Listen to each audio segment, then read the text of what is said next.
Eric the actor is with us in Sacramento. You had nothing to wrap up last night. What did you do? Hey, you know, there was no AGT last night, so Eric couldn't do his AGT SFSC show last night. It's JFSC, and I only do it Wednesday nights. Oh. Why wouldn't you do your show right after America's Got Talent airs when people are anxious to talk about it? Because I want to wait till both episodes air. I see. That's important, evidently. So you're the last to rap. Everybody else is doing it on the night of the show. Hey, where is my, hey, Gary, where is the Eric the actor tapes of his last show, which was a hoot? There is, and he'll be very excited, there's an Eric the Actor AGT page. My God, Eric's last show was maybe the worst show ever in the history of Eric's career. Shut the fuck. Eric, why can't we hear you at least? Eric, you don't know how bad the show sounds? Do you even listen to your own show at all, played back? Do I sit and criticize your show? You can do that. People do that all day and night. But, Eric, you're the star of the show, and all I hear is that girl you work with. If we even hear her papers rattling is louder than you. You can't tell me that you're not upset about that. She had all the questions in a Ziploc bag, and that's the noise that you heard. Yeah, but Eric, the noise was louder than you. How can that be? And she doesn't listen to the show while she's doing it? Well, you mean she doesn't listen to our own show? Yeah. I mean, I can hear the sound mix on my show. Do you guys wear headphones? No. Oh. Her and I don't. No. But what? How do you hear each other? Because we're right near each other. Oh, you're in the same room. I see. Yes. I'm in the same room with Fred. We all wear headphones so we can hear what's going on. So you can hear the relationship of sounds. Eric, your show would be 1,000 times better with just that improvement. And Eric, by the way, if the guy who's the greatest radio performer in history, the most successful, gives you advice on a radio show, be smart enough to take it. What? There's nothing professional about this setup. There's no microphones or anything. They're just using whatever mic is on the camera. Is that right? Yeah, there's nothing. There's nothing. There's don't no you mic. admit if Eric wore headphones, he'd be able to hear that his show is in disarray? The show's in. The audio is the. I mean, least Eric is it's the Eric the actor show. Yeah, the whole show's in disarray. He doesn't know what the hell he's talking about half the time. And let's get into the tape. Eric, since you don't appear to listen to your own show, I'm going to play it for you, and I am going to critique it. I was going to say, has Eric ever listened back besides when we play it for him? I don't know. No. Can you imagine? How unprofessional is that? Aren't you curious how you're doing? I take the word of other people. Yeah, well. And what do they say? Oh, a lot of people have said that it's a good job. I got to tell you something. I drive around in my car all day with Howard 100 and Howard 100 on, and I monitor what's going on, including myself. Right. I need to hear what's going on and what the show sounds like to a guy in his car. And I know you. I know you block everyone who says anything negative, but maybe some people are trying to help you. He only gets good reviews because he blocks everyone who's negative. Right.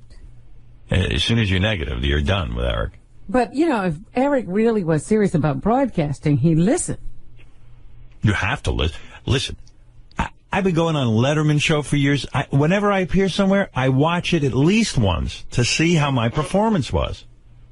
How do you think you get better? It's awfully arrogant, Eric, to think that you're going to be a star and a superstar talent without even... You're so bored you're not listening to yourself. All right, I'm going to play this for Eric because this is the opening of the show. I know I played some of these yesterday, but Eric was quite perturbed with me because I played these without him being here. Oh, really? Which is ridiculous. But all right, I'll do it here for him now. Here's Eric's opening to the show. Okay, attempt number 2 here. Welcome to the JFSC. Wrong. By the way, if I may point out, the woman typing over Eric. Do you hear this, Eric? And also, I couldn't even make out the first 5 words Eric said. I don't know what he's saying. He said... But he's trying to work out the name of the show, is what I can, from what I can understand. And he goes, no, that's wrong. And he starts again. I don't want to start off the show.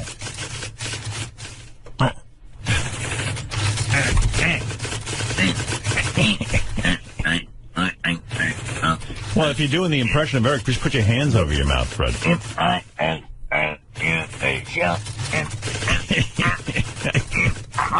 Yeah, we can hear you through that.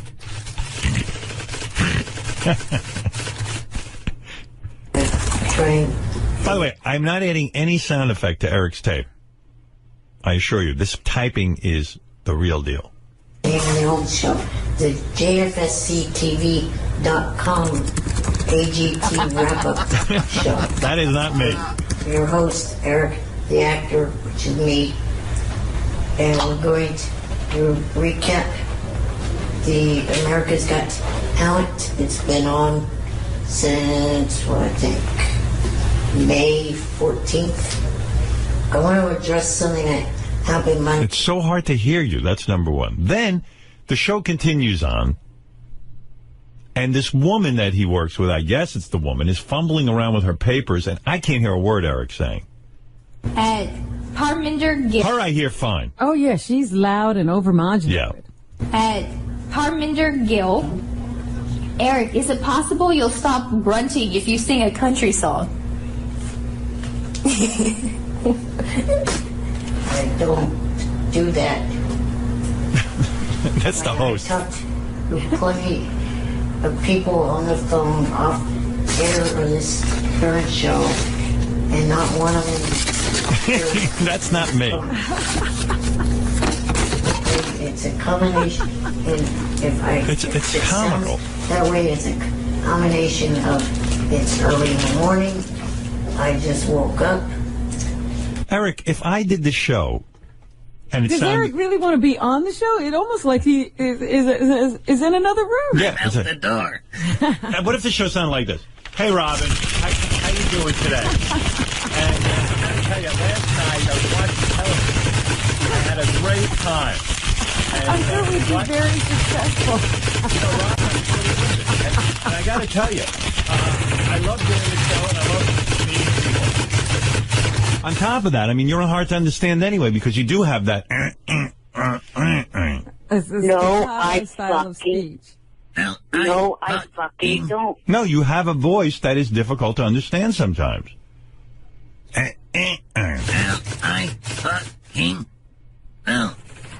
Eric, you're going to tell us you can hear you perfectly. Now, what do you hear? Fred, kiss my ass. Eric, what do you hear when you hear me play back these tapes? Do you think it sounds good? Let me. No. I'll play you another one. Here, I'm not putting any sound effects on this. Here's Eric talking about. He's recapping his favorite foods, and again with this paper noise. At Damon Ike, aside from soda and candy, Notice there's no noise when she's talking. Yeah, she's bellowing loud Yeah, and she's clear. bellowing. what are some of your favorite foods? Is there anything you aren't allowed to have for your health reasons? Here we go. I'll answer one first. First of all, not only is he far away from the microphone or something, but then she makes it even harder with this. Listen.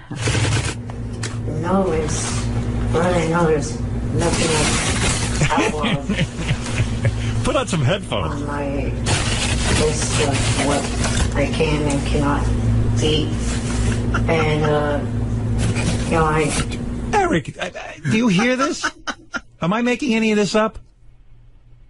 No, you're not, but I don't have a thing to put a pair of headphones into. Well, this is ridiculous. Well, then you can't do a broadcast. And who is this girl? Is she trying to sabotage you? No. Who is she? She sits in the room with you? Yes. Is she hot? Yes. Oh. Well, maybe you don't care then. I guess. Maybe he doesn't care to be heard. He's Right. got a pretty girl with him. Is she a professional broadcaster? I mean, who is she? Who is she? I don't think her and that first and that that's doing the whole site. By the way, you say you don't talk like that. Your answer is, because I'm trying to think of the right way to put it, jackass. No, you talk like. Because I'm just saying, Eric, you're hard enough to understand. You've got to be right on that microphone. They can't be fumbling papers, and she's got to quiet down. And instead of calling me a jackass, get a hold of her and whoever's producing that show. Yeah, you're not angry at them? Yeah, no, he's angry at me. let me explain. Thank you. The pauses in my speech are me trying to think of the right fucking thing to say. Well, I don't care what the reason is. You're hard to understand when you do that. That's all I'm saying. So I'm willing to put up with that. I don't want to say the wrong thing and then get stuck with it. But you understand it makes you sound like this. Well, as long as we can't hear you, you're not stuck with anything. Well, yeah, that's true. You're safe. We didn't hear a thing. So just say whatever. Look, I'm an Eric the Actor fan. I want to hear what you have to say. I can't hear it. Radio is whether you can hear something or not. Well, if you would shut up long enough for me to say, maybe you would hear. All right, tell me an explanation. I was trying to say the two of them, the person that's the technical person of the JFSCTV.com and her, they're trying to stay behind the scenes. They don't want to be on cam or anything like that. What's that got to do with anything? Horrible job. I mean, what's that got to do with the fact that does the technical guy wear headphones when you're talking? Actually, yes, he's the only one that does. And he doesn't hear this? If it was me... the girl wants to be in the background, but she's the only thing you can hear. Their actions do not speak of what you say. It's just the way it is. This is what I'm hearing. Here's what I hear.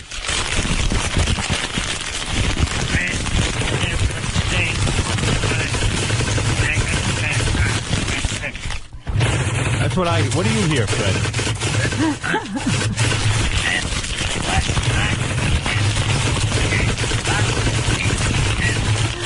It's the Eric the Midget Show.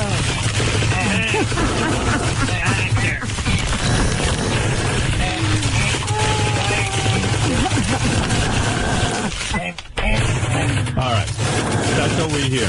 That's it. That's everything you get. And I know you think I'm being harsh, but I'm the only one being honest with you.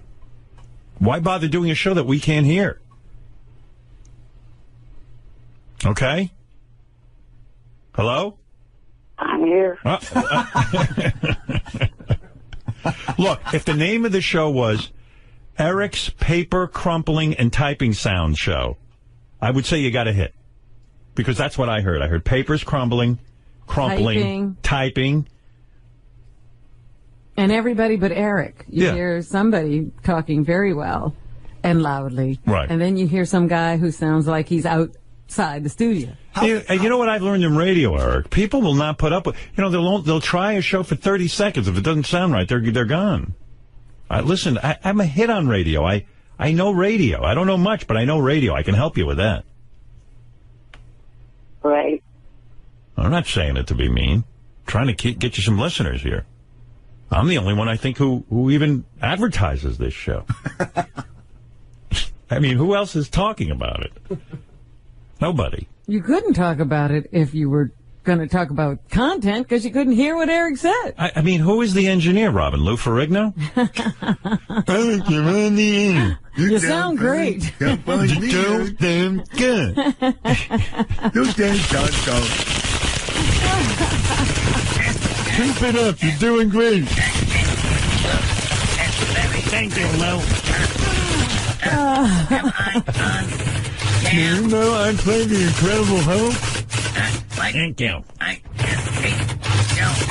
All right, Eric. Well, I hope this was of use to you. I don't know. I'm trying to be constructive. Do you think you'll go back and make some changes?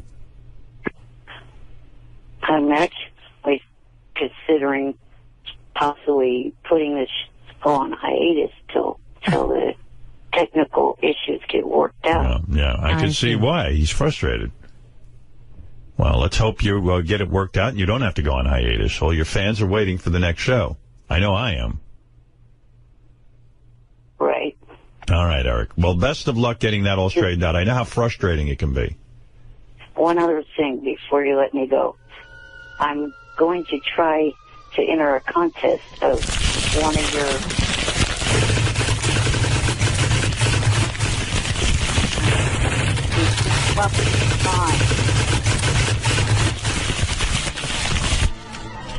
Well, thank you for that, Eric.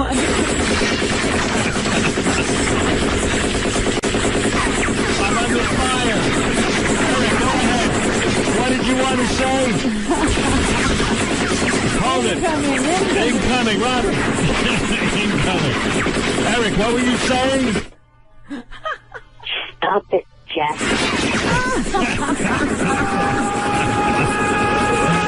Robin, duck. I mean, I hear a duck. Oh, it's Eric. Hey, I'm going to enter a It is an illusion. that started yesterday. What contest are you starting? No, I didn't start it. I'm entering one that started yesterday. Yeah, what is that? So, the coast... Hold on, Eric. There's a duck sound. Stop it, duck. Wait, you duck. Get a gun and shoot it. Wait, hold on, Robin. I'll get the gun. Eric, keep talking. Hold it. What did you say, Eric? Something about a contest? All right, I got him. That's time. All right, I'll turn off my gun. Yes, did you say what you had to say? The Live with Kelly Coast to Coast co-host search. Oh, that's a good one. What is it? The Live with Kelly co-host search. So Eric, the actor, could be a co-host on Live with Kelly? That. I would do anything to see that. So how what do we vote for you? Well, first step... By the way, their votes are because somebody we voted for to be her co-host, like they still didn't let him on. Really? Remember the last time they had some sort of vote and we put somebody through? Like we got him like 1 million votes and they still didn't put him through. I think it was Booker. Oh, yeah. Like if we get Eric all the votes, I bet you they still won't let him co-host. No, they won't. They don't want this great broadcaster? They don't want, maybe they don't like handicapped people over at that show. Maybe they don't want America to see handicapped people. They don't want a show that sounds like the one that was played last week? Well, I think the engineering would be better on that, Robin. You think Gelman could help get Eric on mic? Do you think Kelly would just be going like this while Eric's talking?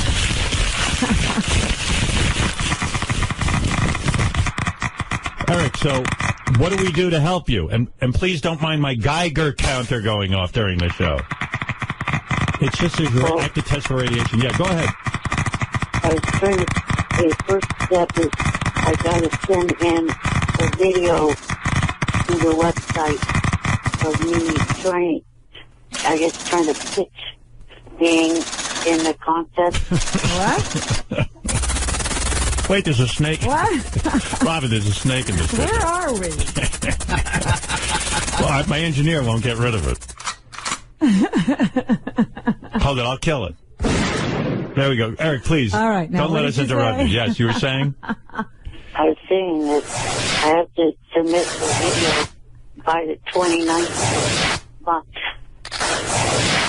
Wait a minute, somebody's tearing bandages. Somebody must have been hurt. I accidentally shot myself when I was trying to kill the snake, Robin. But please, Eric, go ahead. I'll say it a third time. Please. I have to submit a video to their website by the 29th. All right, we'll do it, because we'll all vote for you. You know, once they see the video, Eric. Oh, I'm sure it's going to be a great video. Would you send me a copy of the video just so I can see how you're doing? Where are you taping this video? I think in the same JFSC studios. On my laptop, probably. Yeah. What, do you have an agenda for the video you're sending, Kelly? No, not really. That's good. You're just going to do what? What are you planning to say? I'm going to... Hey, hello, Kelly. Here's what's in the news. This is what... You know, you should be like Regis. If you're going to get that job, you got to go... last night, I went out to the 7-Eleven.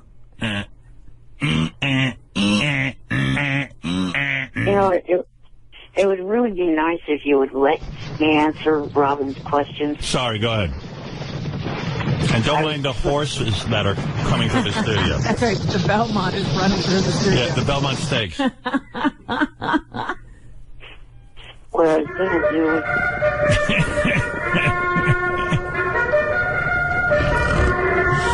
Oh, I got to get out of here.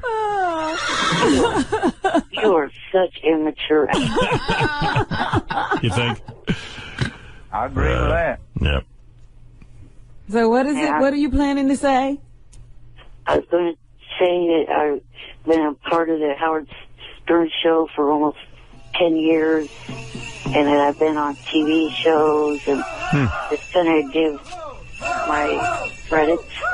Well, I could argue with that approach. That right? sounds horrible. It sounds and boring. Yeah. You know, Eric, again, I'm going to give you some free advice. You'd be smart to take it. Notice, like, when Regis was on with Kelly, he would talk about what he did that day. Like, you should get real down with it. Like, you know, hey, I had a great night last night, or I had a miserable night last night, or, you know, don't talk about what you've done. Talk about, you know, what you're doing now and, you know, what you read in the newspaper. Like, Regis would hold up the newspaper and go, can you believe this? The Houston Rockets won, or something like that. All right. Yeah, you got to act like the hosts something. And then threaten at the end. Just go, I'm a handicapped little person, and if you don't pick me, you're racist. What is it when you don't like little handicapped people? Is that racism? Well, it's What is that? what is it called? There's not even a thing. There's not even a name for that. Yeah. A littlest, I believe, right? If a racist is a race, a littlest would be... Well, a handicapist. A handicapist littlest. A sizeist. A sizeism. A sizist. A sizeism. You're practicing a sizeism. Got it, Eric? Yeah. What are the odds of him getting selected? None. Yeah, even if we all vote for him. But I'm going to vote for him. Well, I got to tell you, though, Eric, on one level, I think you got a shot. Because your chipper personality is perfect for a morning show. You know how upbeat you are. What? I mean, pretend you're on the show. All right, I'll be Kathy Lee. Eric, you Kelly. be... Oh, right. Kelly Lee. Kelly. There's Kathy Lee and Kelly. Yeah. Her husband presided over your wedding. You can't even remember her name. That's I do remember her name. I thought of Kathy Lee. Sorry. All right, you ready? I'm Kelly, yes. And you're... The co-host. The co-host. Hi, everyone. Welcome to the morning show with Kelly Ripa. And we're very excited today because we're welcoming someone new into our family. New on the show, and by the way, all of you voted, so this is your choice. And I just want to say that Gelman personally picked him, and here he is, Eric the actor. Maybe you've heard of him from the Howard Stern show, but he won overwhelmingly. Everyone voted for him. Welcome, Eric. Thank you, and good morning, Kelly. Good morning, everybody. So, Eric, tell us about you a little bit. A lot of people who don't know you. What's going on with you? And please don't touch me, by the way. All right, go ahead. I've been, for almost 10 years now, a regular caller into the Howard Stern show, and I've had... So you call Howard every morning?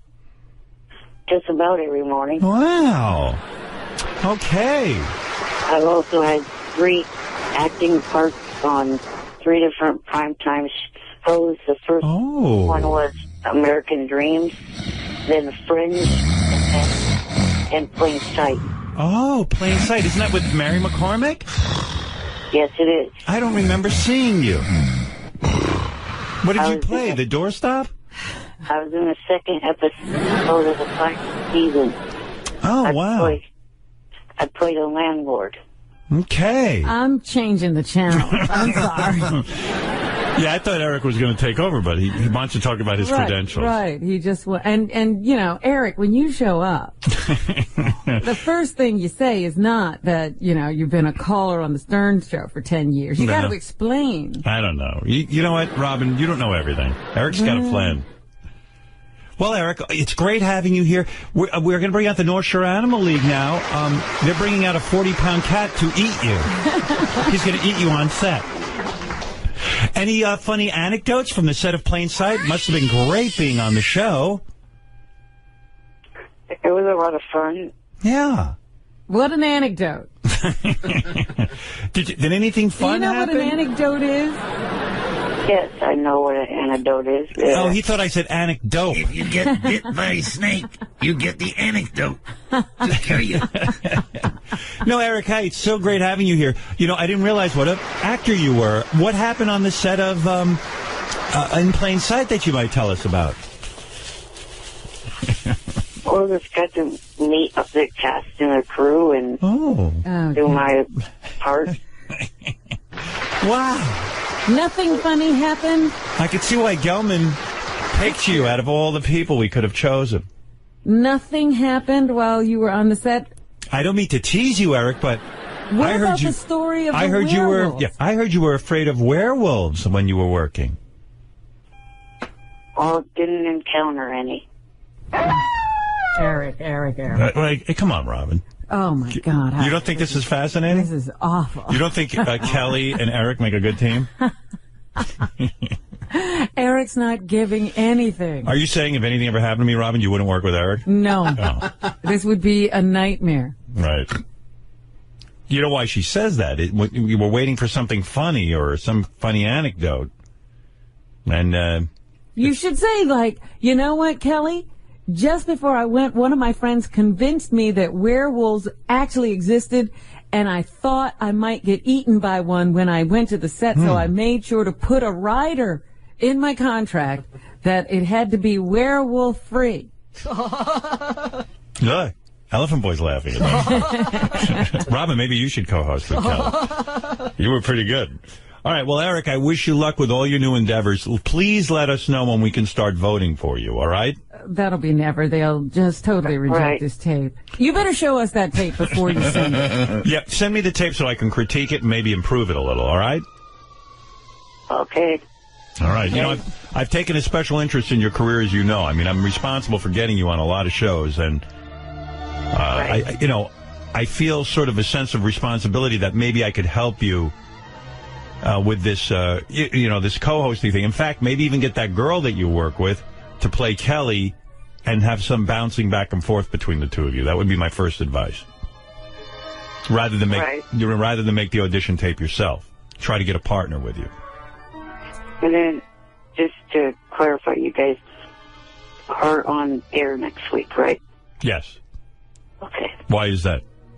Well, so if I send you the tape... Oh, right. Okay. All right, Eric, I've spent way too much time with you. Best of luck, and please have your engineer listen to the show a little closer. Thank you. Right. All right. Just trying to help. All right, Just Eric. remember, poor J.D. is out there listening. Right. He's forced to. J.D.'s probably the only one who's forced to listen to the entire hour. All right. And with any luck, Eric, if you listen to me, you'll be my heir apparent. You know what that means? Yes. What does that mean? It means the person that follows you. Uh-huh. You're designating him. I'm grooming you. Thank you. Okay. Bye for now. Bye for now. Right. Eric the actor, everyone. Eric, there he goes. Annoying motherfucker. Robin, by the way, you were very helpful with Eric and trying to mold him. I just see that audience going down to zero. Well, he starts, I got to meet the stars of the show. And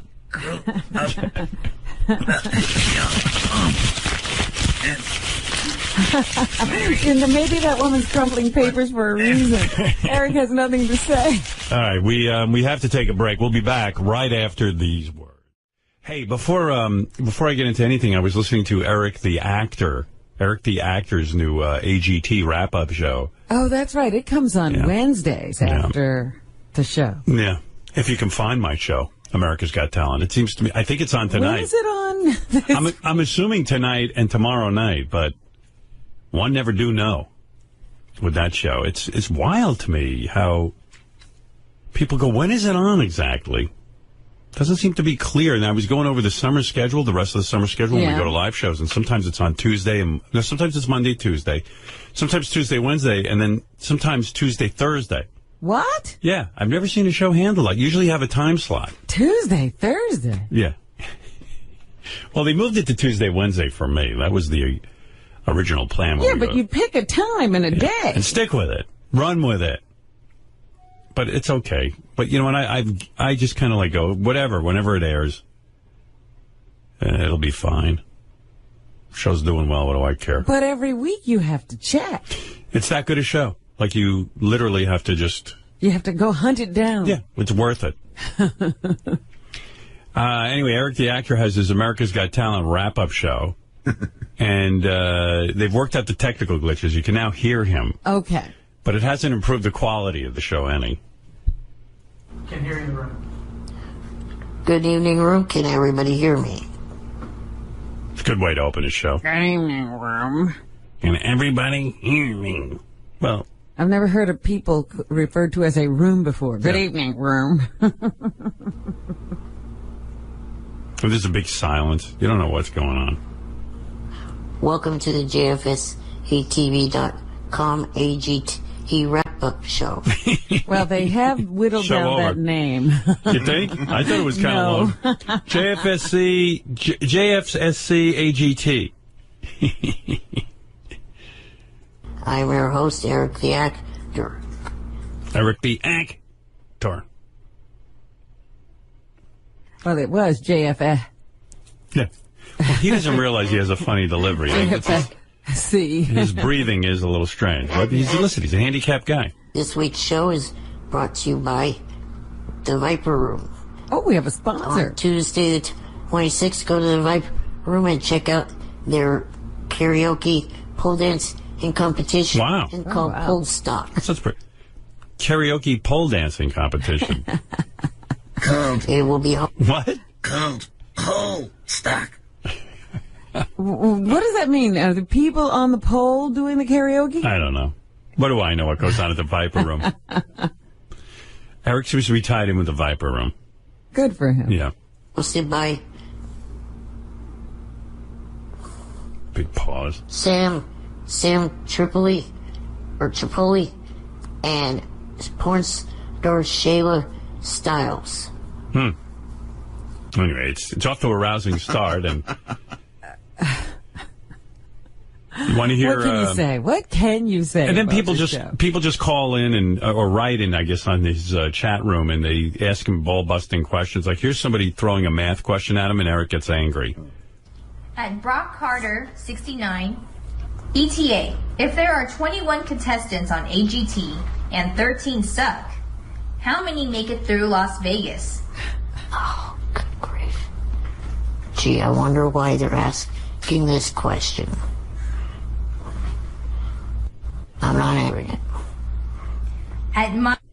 So he won't answer any math questions. Well, I just realized that Eric the Actor is ETA, so now he's ETA. This is ETA on the JFSCAGT wrap-up show. There's a lot going on there. So then finally he just starts yelling at everyone for asking math questions. Despite what some people think, I don't get paid to call into the show. I don't get paid for... having these... We don't pay him for all those great calls? Being bad at math. Yeah. Isles Porcas. Eric, if AGT is 1 hour long and a marathon shows 4 episodes, how many minutes of AGT were aired? Enough with the math questions, you dumb fits. There's some sort of audio problem this week where you notice it cuts out every minute. It misses some of his words. Yeah, but makes it funnier. Kirby Orton, are you voting this fall? And who will you be supporting in the 2012 election? Yeah, I'll be voting in November, and I'll be supporting Obama. Who? I think he said Obama. No, I think he said a llama. I'm supporting a llama. I'm supporting a llama. They're very furry. Then people just, all they do during his whole show is try to piss him off with questions, and the girl reads them, you know. Evidently, Eric whistled one week on his show. And the whistling, because he's on video, yeah, they said his face contorted and looked strange when he whistled, and now he doesn't want to whistle anymore. I think everyone wants to hear you whistle again. It was very popular. Yeah. Maybe we could arrange something that you just do something different. Well, the other thing, besides the fact that it kind of created an issue, the other thing that kind of annoyed me is it didn't even get one bit of attention from Howard. That's one of the main reasons why I did that last week, was to get Howard's attention. He won't whistle now. How did we miss that? Is he a good whistler? Yeah, the best part is when Eric is now angry with Live with Kelly Ripa. Why? Because he's entered the contest to become her co-host for the week, and he's serious about it. And now he's thinking of withdrawing because he found out that Kelly doesn't fly in her guest hosts. So what's so great about it is, Eric's never going to get chosen to be the guest host. This is great, though, because now he can rail and rant. Yeah. Hey, Eric, I would say, you know what? Why don't you send in a tape to Kelly Ripa, and if you get chosen, then worry about the airfare, you know? Well, I kind of think with the economic bad timing that we are having right now, that having a contest where you don't pay for the... Yeah, but I'm saying you're not going to win anyway. You're never going to be the co-host. It would be such a fluke. Yeah, if the fluke happens, we'll figure out how to pay for it. You don't know if they would choose me or not. That's what I'm saying. So let's see if you get chosen. I'm telling you, they'll never choose you. First of all, can you imagine, like, Eric will get chosen, which would be, like, the greatest thing ever? Then he'd be like, I can't get an oxygen tank that quickly, and I can't, you know, like, he would actually probably end up blowing it anyway, which would be so great. Here's Eric mad at Live with Kelly on his radio show. Eric, are you going to turn in a video to Kelly's show? Oh, the live... yeah, I've considered that. The only thing is, there's one major thing with it. The people that they pick what is that noise? To do travel cost, they have to buy their own round-trip ticket, which I find a little annoying, because a lot of these people that are probably going to be entering this contest are people that are out of work and don't have the money to buy round-trip tickets. So why make them have to pay for their way? Yeah, they can afford it. The show makes a ton of dough. If they're sitting at home watching Live and entering this contest, surely they can afford it. If they have that much free time. They all must be billionaires, because most people go out and work. Well, Eric, I would enter anyway and see what happens. I'll bet you don't get picked. Do you have to send in a picture? And if I do, what will you do? We'll fly you in. Yeah. I'll fly you in. I mean, you know, not on a private jet. Disclaimer, disclaimer, disclaimer, but I'll find some money to get you a flight. But you're not going to win. And not only aren't you going to win, you're going to make it a pain in the ass anyway. Then you're going to go, well, you're flying me in, but who's going to put me up? And who's going to, you know? What day? What day? And I have to order an oxygen tent. I have to have 2 tickets. Not a tent, you moron. How do I know? He wants the tent to play. Yeah. We need a tent for the lightning. All I need is an oxygen generator, not an oxygen tank. That's like my problem. Oxygen generator. What are you breathing right now? Oxygen, right? Yes. Yeah. What are you worried about? And you know what? You got so much free time. Drive to New York. Imagine if he did get picked. Wouldn't that be fun? A road trip. Imagine he got picked by Kelly Ripa to be her co-host. And then he couldn't get here. Yeah, and then he'd just be like, well, I can't get there. It's like, what else do you have to do but get there? Walk. Have that guy wheel you. It's just crazy, his thought process. What is this? Eric the actor explains Madonna and Lady Gaga. Oh, yes, they're feuding. He knows what's at the bottom of this? Yeah, let's hear that. What? I just voted because it's only a minute and then a minute and 11 seconds, but it feels like an hour listening to it. Yeah, can you imagine? Like, just hearing his Kelly Ripa thing, it's only like 15 seconds and it felt like an hour. Yes. All right, let's see if we can sit through this. This is Eric explaining the Madonna-Lady Gaga feud. Did you see Lady Gaga got hit in New Zealand by one of her dancers? Oh, yeah. Yeah, I saw that. And I also seen that she's... Where does he see that, by the way? On the internet. The internet. Are you on the internet all day surfing? No, I watch 2 shows that are big fans of yours. Extra and Access Hollywood. Okay. And a little bit of a war of words with Madonna. Oh, what are they saying, Eric? Well, it's because of the fact that Madonna used, because, was it this song?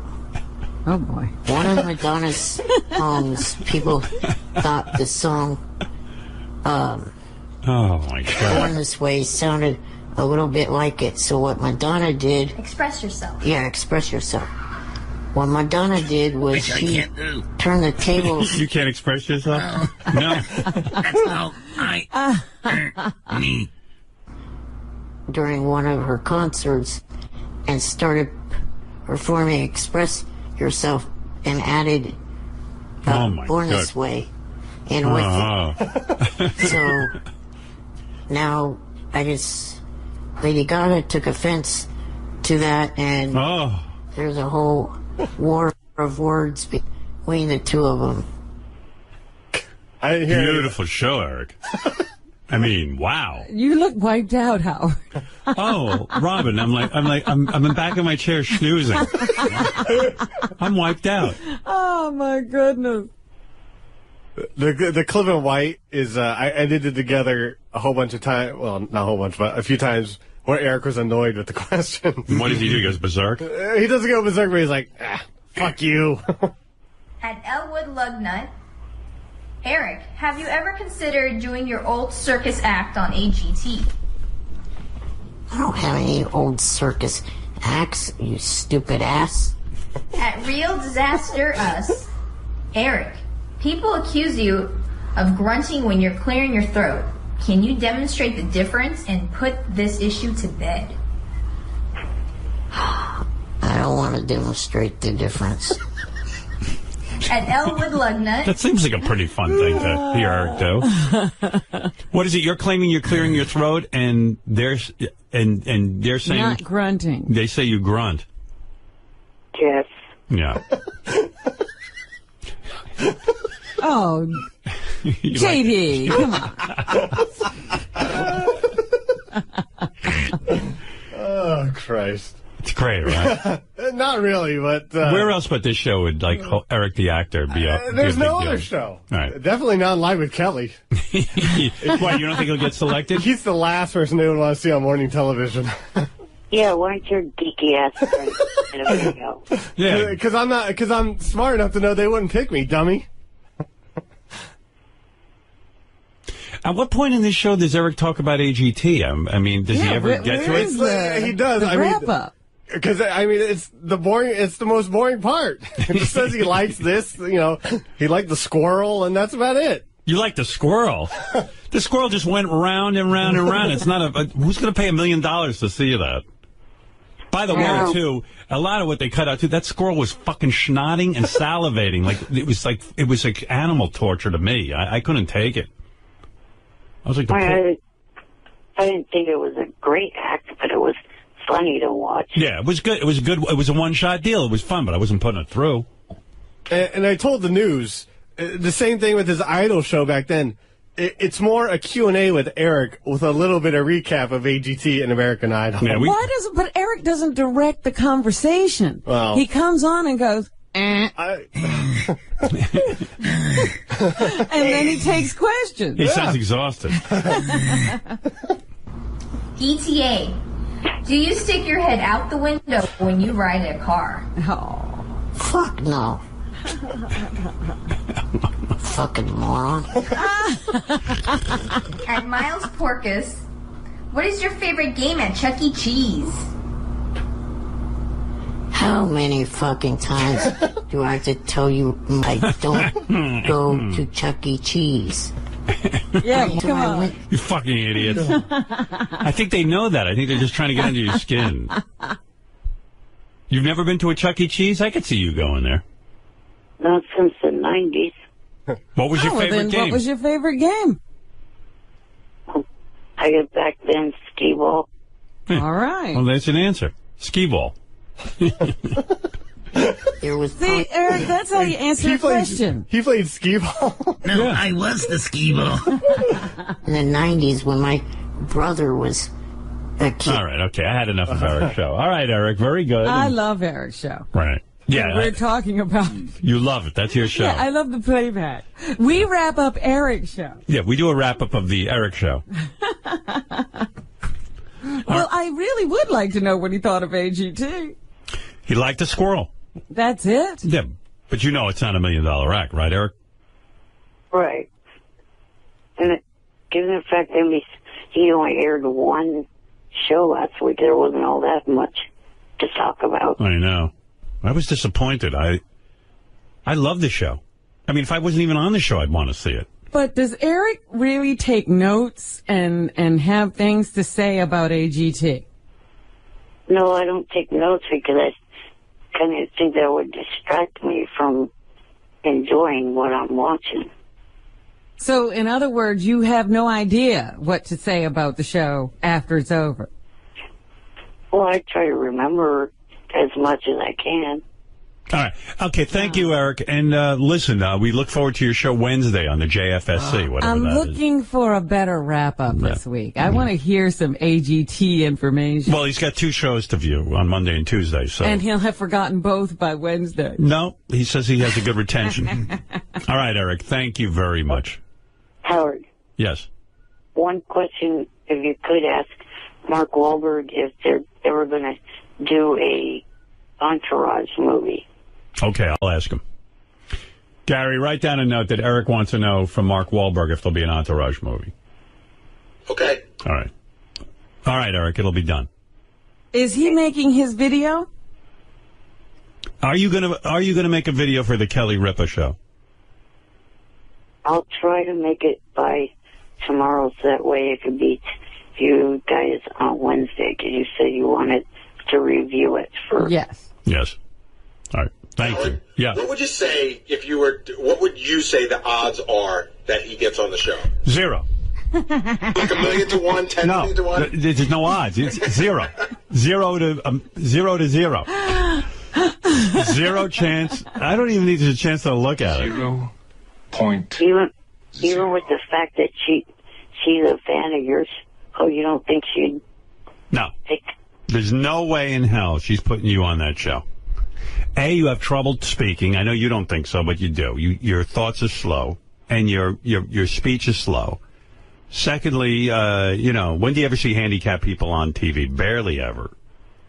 Everyone's looking for perfect. Look at her. I mean, everyone's looking for perfect people. Well, I think he'd be the perfect contrast. Yeah, but she'll look unbelievably beautiful. I mean, she looks beautiful already, but she'll look even more beautiful. Oh, can I just say one thing to Eric, too? Eric, the handful of times that you do see handicapped people on television, they overcompensate for the handicap with this amazing personality. Right. They have like an upbeat personality. Like they're awesome. Like insane. You sit there and you go, oh, my God. And I'm so inspired. Your point is? I mean, the closest thing I can think of to a host who was handicapped was Bill Cullen, who was on The Price is Right years ago. And he never moved, so you couldn't see it. Yeah, you couldn't tell.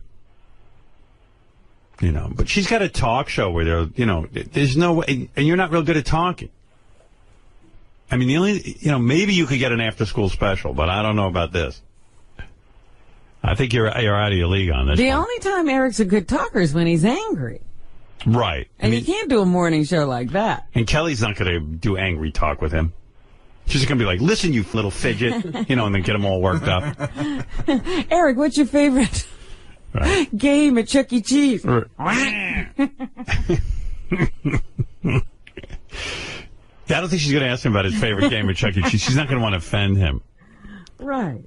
You know, but, you know, whenever I see handicapped people on TV, they're very, very upbeat. Like, we had guys in here with no legs and no hands. And yeah, remember that tennis player that we had in? He was amazing. He had no feet or something.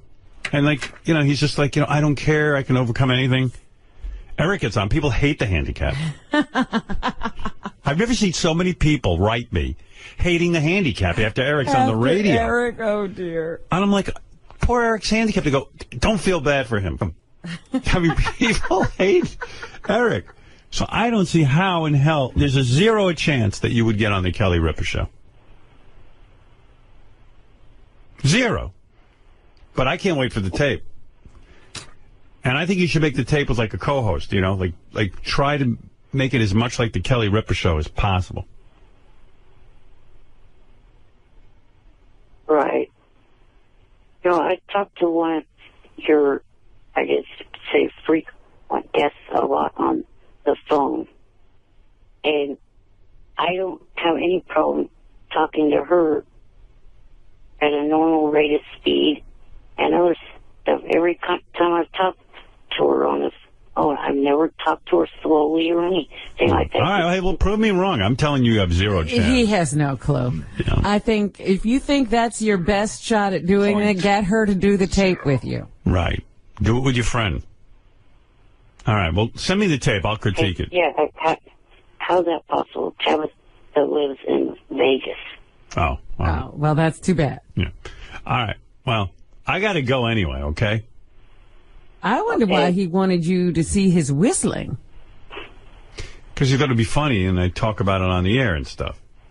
Robin, what is it about his whistling? Because he makes weird faces when he whistles. And people were making fun of Eric, and Eric doesn't want to be made fun of. All right, enough of the Eric world. Eric, I got to go. Keep me posted on the Kelly Ripa thing, and let me know about the new AGT wrap-up show. Thank you.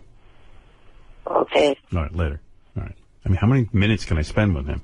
I would like to hear him whistle now. I'm very intrigued. Yeah, but you got to see him whistle. That's the whole appeal. That's why he doesn't want to do it anymore. After he whistled, everybody was tweeting pictures of him whistling. Oh, my goodness. And, you know, it wasn't his best look. What good is being famous if you can't whip that out? So I'm like, anyway, so he figured out, because he's a genius, he goes, this wasn't a tremor, this wasn't a stroke. It turns out her heartbeat is irregular now. She has some sort of heart condition, and she's fainting. She's sort of passing out. She's passing out. She's fainting. And he says it's a miracle she didn't break all the bones in her body rolling down those steps. Wow. Because she's arthritic, too, now. Yeah. And I love this dog, and Beth loves this dog. And the dog can't die. I sat at the dog down. I said, you can't die on me now. I don't have the time for it. I got AGT going on. I got the live shows. She stares at me like she knows, you know. All right, I try to hold out until the end of the season. Yeah, you've got to just pull your shit together. I'm not canceling AGT because you died. You're a dog. You'll make me the laughing stock of the world. And I've made this vow that I every morning I wake up and the first thing I do is I sit with her for 10 minutes and I give her a lot of love. I hug her, I kiss her, I tell her that she's a good girl, you know, the whole thing, because I go, how much longer am I going to have with my dog? Meanwhile, you know, she could end up being here for another 5 years. Who knows? But you don't know. And it's horrible. You know what? And the relationship you have with your animal becomes closer as they get this way. Oh. Don't even so it makes it even harder. I had to go into therapy and become a human being. Just in time to watch my dog die. In the old days, I'd be like, oh, good. Now I have free time. Now I'm like all attached. And then our cat Apple, the one that we took in, now she's sick. The first one. Beth calls me last night, goes, oh, the cat's sick. I go, what do you mean? She goes, really sick. I go, what's wrong? She's throwing up all over the place. She can't hold her urine. And this cat's completely clean. What are you talking about? What am I talking about? This is what I'm talking about. Well, don't forget, she has a lot of issues. She's on a lot of medication. Oh, is she? Yeah, you know, that's the cat we adopted that nobody wanted, to have no fur. Right. She has to take medication to keep from eating herself alive. Oh. But she's great now. She has a great life. She's got a great groove. We love the cat. Now she's all fucked up. But doesn't that medication do something? Yeah, there's ramifications of the medication. So, but we knew that. We'd rather she have 2 good years than than a life of misery. Right. Oh, with these animals. How many do you have now? I got 3 rescue cats and Bianca. Well, you said everybody's sick. What else is going on? No, the other 2 are healthy, but... Walter and Leon are... Well, Leon, we just pulled together. He's, we adopted him, and he was a mess, and then now he's fine. He's the one who sits in bed while I try to bath. And he's huge. He's like a person. He takes up the whole bed. It's like there's another dude in the bed with me. So finally I go to Beth. I go, please, you're the one. She goes, well, why don't you take the cat out? She knows I can't because I don't want to pick the cat up. She goes, all right, I'll take the cat out. She takes the cat out. I start banging. I'm 30 seconds in, which is maybe I've got a minute left. Because when I bang Beth, I can't even look. I mean, I tell you, I blow a load immediately, even still to this day. Poor woman. And the cat starts banging his head into the door to get in. Oh, my goodness. Just for the lousy 2 or 3 minutes, I go, can you shut up? It's like a crazy house.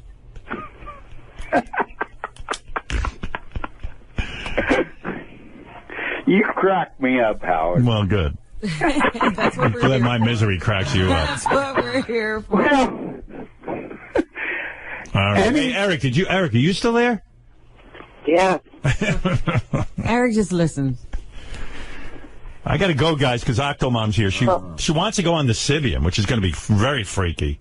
She's not going to feel anything. Do you really think she has? She's had so many kids through that vagina. I don't see how she's going to feel. She can't even feel anything down there. That's right.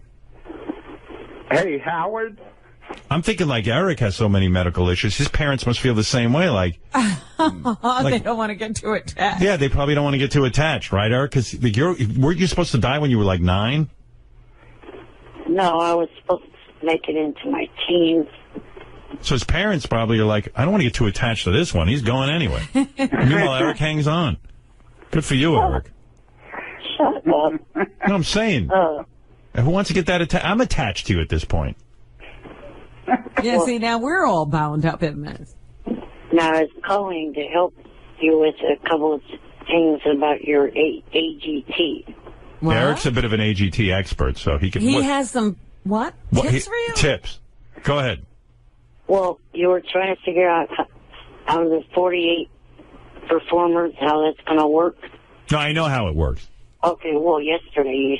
No, I explained that they break them down into groups and categories. Yeah, groups of 12. Right.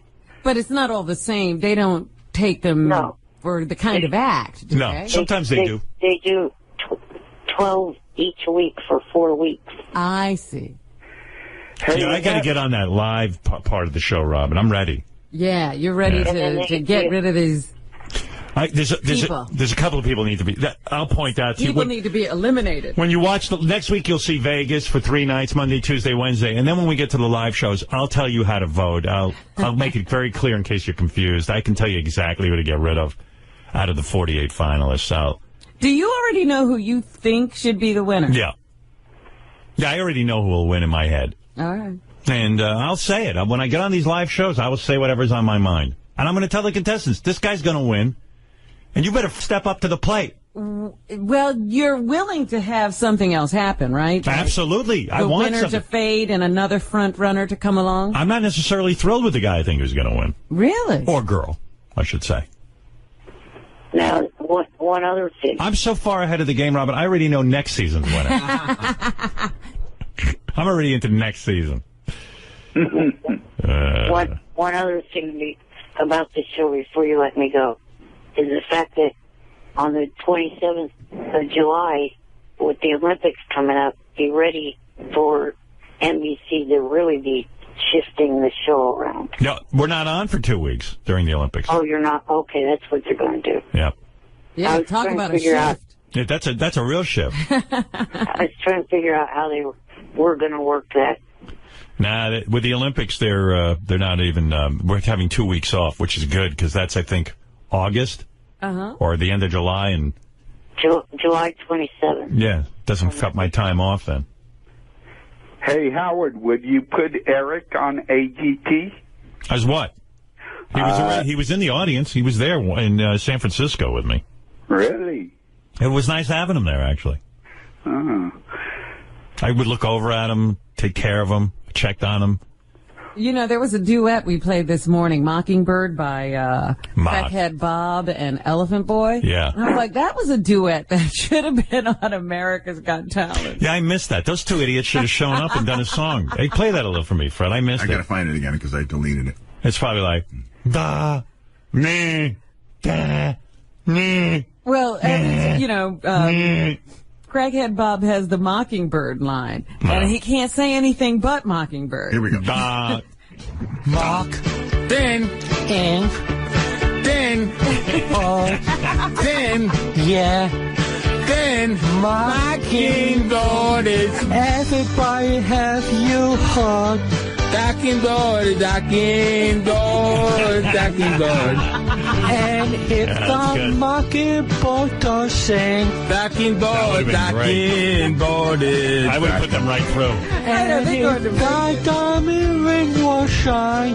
That's good. Hey, you know, some of the people who watch America's Got Talent are so dumb. Like, I went on some of their message boards and stuff, and you know, there are people who, you know, really love me, and then there are those that don't, and then like it's like some guy wrote, "Oh, Howard Stern's an idiot. He buzzed that little tap dancing girl, and then he put through that girl in the pink dress."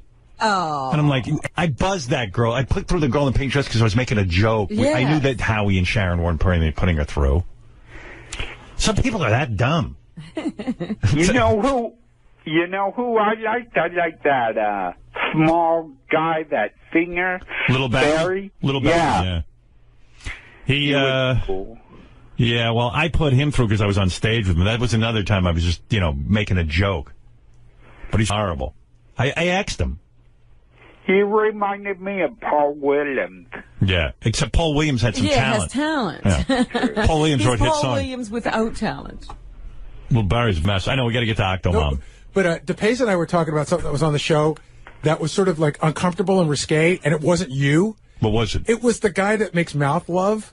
Yeah, big deal. But it was weird. Like, even DePace said he's sitting with his kid. It was just it was weird. Like, my son goes, what are they doing? Well, first of all, I said, what kind of act is that? It's not an act. Well, someone was explaining to me, I think when they do it for real, like their skin, but like with AGT, you're not even allowed to take off your clothes. I thought it was sort of risque for AGT. Yeah. Well, the guy was putting his tongue out in the air. Yeah, it was sort of gross. Yeah, and I guess I made some sort of comment like that was, you know, I'm the guy who gets offended, and, you know, I'm the guy who offends everyone, you know, I'm offended. And someone said, oh, my God, Howard Stern was offended. What was he offended by? I'm like, I'm making a joke. Not really that offended. Well, your every move is now under the microscope. Right. Oh, it's crazy. All right, Eric and Speech Impediment Man, I got to go, okay? Hey, Howard? Yeah. Melrose Green and Pat's knocking ass. What's going on with Melrose, Larry Green? He's on the phone. He says he hates you. What's going on with him? And, Wait, I'll get him on. Hey, Eric, I got to go. I got to get Melrose on. Okay. All right, later. Oh, fuck. Looking for a certain level of enthusiasm from me. Well, you are the show. I mean, you're the time generator of the whole thing. I'm the spark. Yeah. I really do think I am. I think you are. Thank you, Robin. I don't think Howie and Sharon think I am. No, I think they know you are. They love it. They're like, glad you came. Maybe. I don't know. How about AGH? America's Got Howard, and we just do our thing. By the way, speaking of AGT, Eric the actor did another... Oh, no.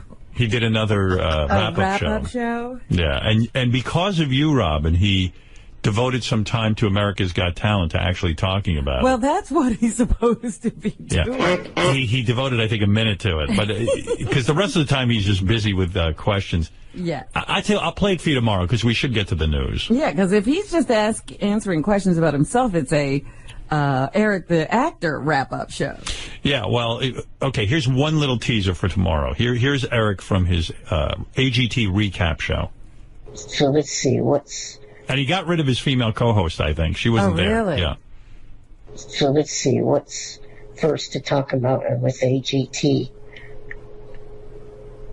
Monday night aired their last city auditions, which of course was just pretty much compilation of the different cities all put together in one.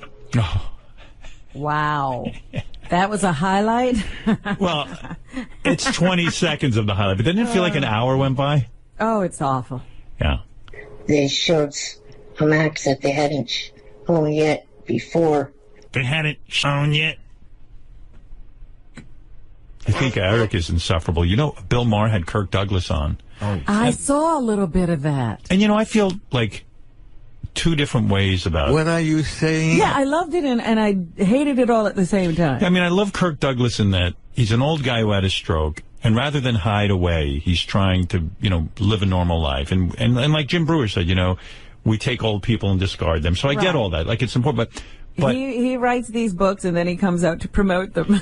And Bill Maher, I guess, somehow fell for it because it's really difficult to listen to him on TV. It was almost like Bill was the only one who understood. And I don't even think Bill knew what he was talking about. And he was trying to repeat what he was saying to the audience. Bill asked Kirk Douglas at one point why he wrote the book. I have no idea what the answer was. I wrote this book because now we have a divisive situation all over Europe and all over America, for example.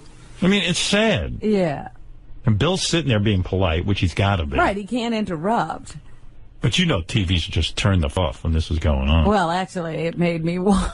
It did? All right, so it worked. Yeah. You watched? Yeah, when I said, oh my God, he's talking to Kirk Douglas, I stayed for every word. I'm pretty sure I'm going to hide away if this happens to me. Well, like I said, most people disappear. Like, you haven't seen Gene Hackman, you haven't seen Sean Connery. You know, they want to be remembered as they were. Right. No, not Kirk Douglas. Why'd you write the book, Howard?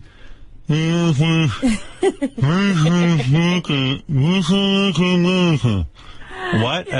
If you see me doing that, let's say I have a stroke, you know, who knows? You know, it could happen. And you see I write a book, and I tell you, Robin, I'm going on tour. Why'd you write the book, Howard? Say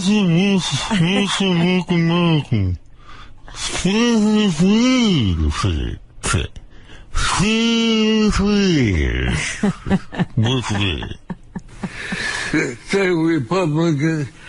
I want you to give me the big X. I'll get a wheelbarrow and get you right out of it. Just take me right out. And where are the Americans? You watched the whole interview? I did. I came in sort of in the middle, so I didn't see the first part, but I was just I said, I got to see how much he can answer. I love that the audience clapped, too. And then he was making jokes, and then he'd look at the audience, and they were giving him, you know, like the courtesy laughs. Right. And they didn't know what he was joking about. Sometimes I think J.D. had a stroke. Because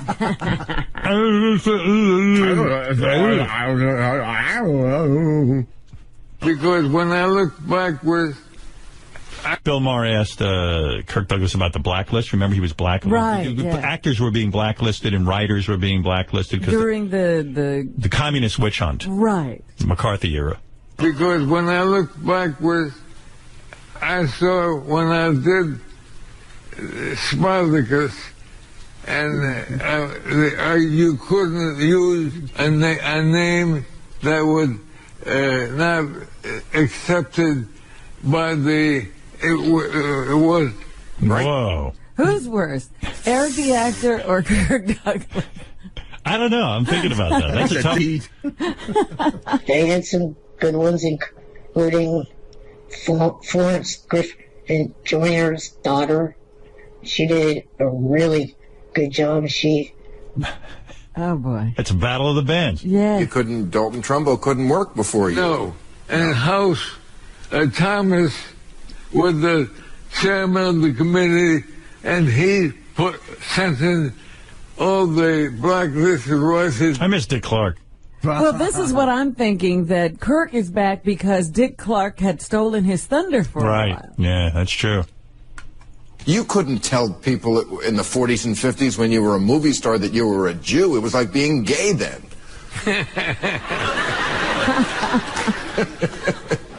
Do I have a choice? What did he say? He actually said, I got this time. When I first heard it, I didn't know what he said. He said, do I have a choice? A source? Being gay or being Jewish? Oh, a choice. Yeah, Bill doesn't even know what the fuck he's Bill is interpreting. Ay. And then at the end of the interview, did you see that Bill said, we'll have lunch again, right? So he goes out and enjoys this kind of conversation when he doesn't have to work. What do you want? What do you want for breakfast, Kirk? Salami?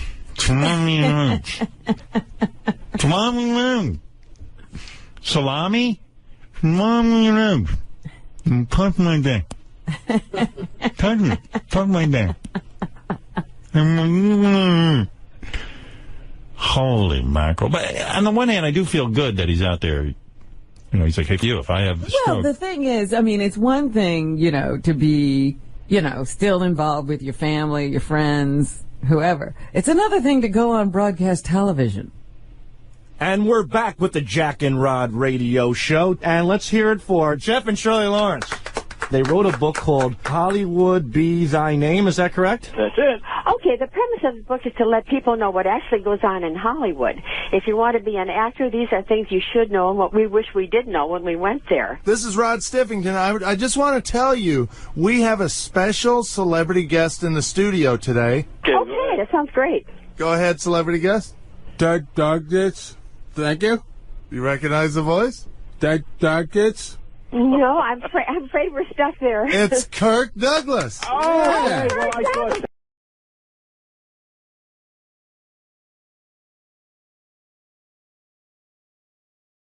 Let me look at Paul McCartney. There look at he this. is. Look at you. Hello. You got a guitar. To you, a very merry on birthday to Howard. That's for you, man. That's a gift. Whoa. It's a birthday gift. Where am I going? Get the hell out Where am I going to sit? To the couch. On the couch? To Howard, happy birthday, Paul McCartney. Is this one of your basses? No. Oh. What it's yours. No, really. Where'd you get this bass? It's me and the crew here. Concocted. It's for your fourth column. But what is this bass? Tell me so I understand what I have here in my hands. It is a Hofner bass, similar to the one that I play. Right.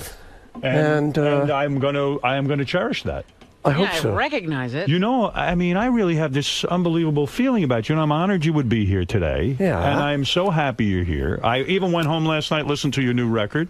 You did? Fantastic. I was playing some tracks from it this morning. I think you hit a home run with this. You're who's this onto guy? something with this music. You should keep with it. You think so? Stick with it. The guy Youth, right? That's the guy you work with. Yeah. And the project is called what? Fire? Yeah, what we do, it started a long time ago, and we decided to kind of go under a pseudonym, me and him. He's a DJ kind of clubby kind of guy. Right. Who wants to do a mix for me. So we decided we'd go in the studio and just have fun. Right. And not work. Right. So we concocted this idea of the fireman. So we went in and we kind of made sort of like clubby ding-a-dong-a-ding-a-dong-a-ding-a-dong music. Right. We just made a couple of albums like that. No vocal tracks. No vocal tracks. Right. But so this time we went in, we said, let's do it again. This time we went in, he started saying to me, well, what about a vocal, man? Right. I said, I haven't got a song. He says, yeah, well. But do you sit there and write a lyric? No, so I just stood up at the mic, and we had the track going, you know, kind of, we got a groove going. And I just stood up at the mic and went, well, yeah, okay, now, ballet, and just started throwing things at it, you know.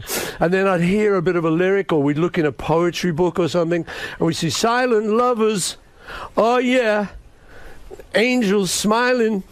So we just started to concoct it and put it together and paste it. That's how you do it? You don't sit down and write something down in a book? No. So that's the fireman. That's the whole thing about the fireman. He can do anything. I think it's real good stuff. Thank you. I like it a lot. I played a couple of tracks this morning for everyone, and I'll play some more. But it's exciting for me to see you making new music and to put your voice down on there. It's good. You're doing a good thing. Have you ever gotten into a slump with music? Have you ever said, you know, I need to be away from it for a while, or has it always been there for you? I'm very lucky. That doesn't really happen. You kind of think it will. Mm-hmm. Why are so many of the songs deal with the light? In other words, I see references to light shining through. And my theory was, I was being a psychologist, you went through a dark period, shitty marriage, which, by the way, who told you to get the prenup? Do you remember? Stop it, Howard. When you were on my show. Let's not say I told you so. I'm gonna do a little I told you so. You said to me, I know I'm in love. And you told me a whole story how an owl told you yes, and this is the right move. Do you remember the owl story? No. You forgot I deny everything. And I said to you, never mind an owl. I want you to get a prenup. And you said some people believe in love and some people believe in romance. Oh, you don't care about that. No prenup. I don't know. I don't think so. Oh, of course he got to do one. Come on. No, man. Hey, didn't Michael Douglas do one and then he's kind of cancelled it? He ripped it up. But they that's said cool. that doesn't count. He's insane. Yeah, but he's a moron. He's not a Beatle. You know what? He might just be in love. Yeah. If I was you, I'd find that owl, and I know you're a vegan, but I'd eat that owl. For once, you make an exception and eat the bird. Oh, man. But I was worried, you know what, because I said all these references to light. Yeah. It says almost you're saying now there's a light shining on me. I'm free. Yeah. I feel better. Well, you know, I'm the happy. thing is, when you do a project like The Fireman, because you're not actually sitting down and crafting the song, I think what happens is, psychologically, I think stuff that's just in you comes out because that's all you've got to pull on. So Yes. I think love and light and, you know. And it's a darker, edgier album than I think you've ever put out. And I think it's because you went through a dark place. And sometimes creatively, that's maybe what you need. You know, that could be true. Maybe I don't life was know. too I'm not a perfect. psychologist. The eventual birth of something good. And by the way, I feel now that there is almost like a TV show going on in front of our eyes, The Bachelor, starring Paul McCartney. Everyone's trying to date you now. No, I don't know about that. Well, hold it a second. Are you? Well, Robin is, and I'll get to that in a minute. He's after me. Yeah. There's a couple of girls here that actually want to throw themselves at you. But here's the thing. There was a period of time after the divorce, I saw you dating Renee Zellweger, a couple of dates with her, who I think is attractive. I like her. Maybe Sweet girl. she's good to me. Mrs. Paul McCartney, Mrs. Renee Zellweger, well, I like that. Zellweger McCartney? I thought Zellweger McCartney might work out. I saw Christy Brinkley when I saw you over the summer. Yeah. She was throwing herself at you. Howard, Paul, you know what, Howard? duck that You one? read too many newspapers. This is it. See, I'll tell you, want to know the truth about that? Yeah. I was at, they had a series of concerts out in East Hampton. I was there. You were there. I saw you. And at one of these, my nephew, who I went with, Lee, he just sort of said, "Oh, Chrissy's over there. Do you want to say hi?" Yes. So I go, "Yeah, sure." You know, so I've known her over the years, Billy's wife, when she was Billy's wife. So I just went over and said, "Hey, how are you doing, Chrissy?" And I do the mwah, mwah. And they photographed. And they photographed it. So then the next thing, you know, Paul makes up to Chrissy. Wow, it's the big new thing. It was all over the English newspapers. And then same thing happened with Renee, really. She was a friend of a friend, and I went to a lunch where she was. And so then, you know... hold it. The But thing aren't with you Renee... trying to meet these people? You go to a lunch with her? You're more social than you've ever been now. I'm a You're out there. social, You I'm gotta a social person, Howard. No, you have to put yourself out there because you're dating. And you are a man who needs love. This is why I feel You very don't like to connected be you. alone. I feel you're very evolved this way. Does anyone like to be alone? No. I think, you know, guys like romance. You love. never made Well, I do, anyway. You never made out with Renee Zellweger?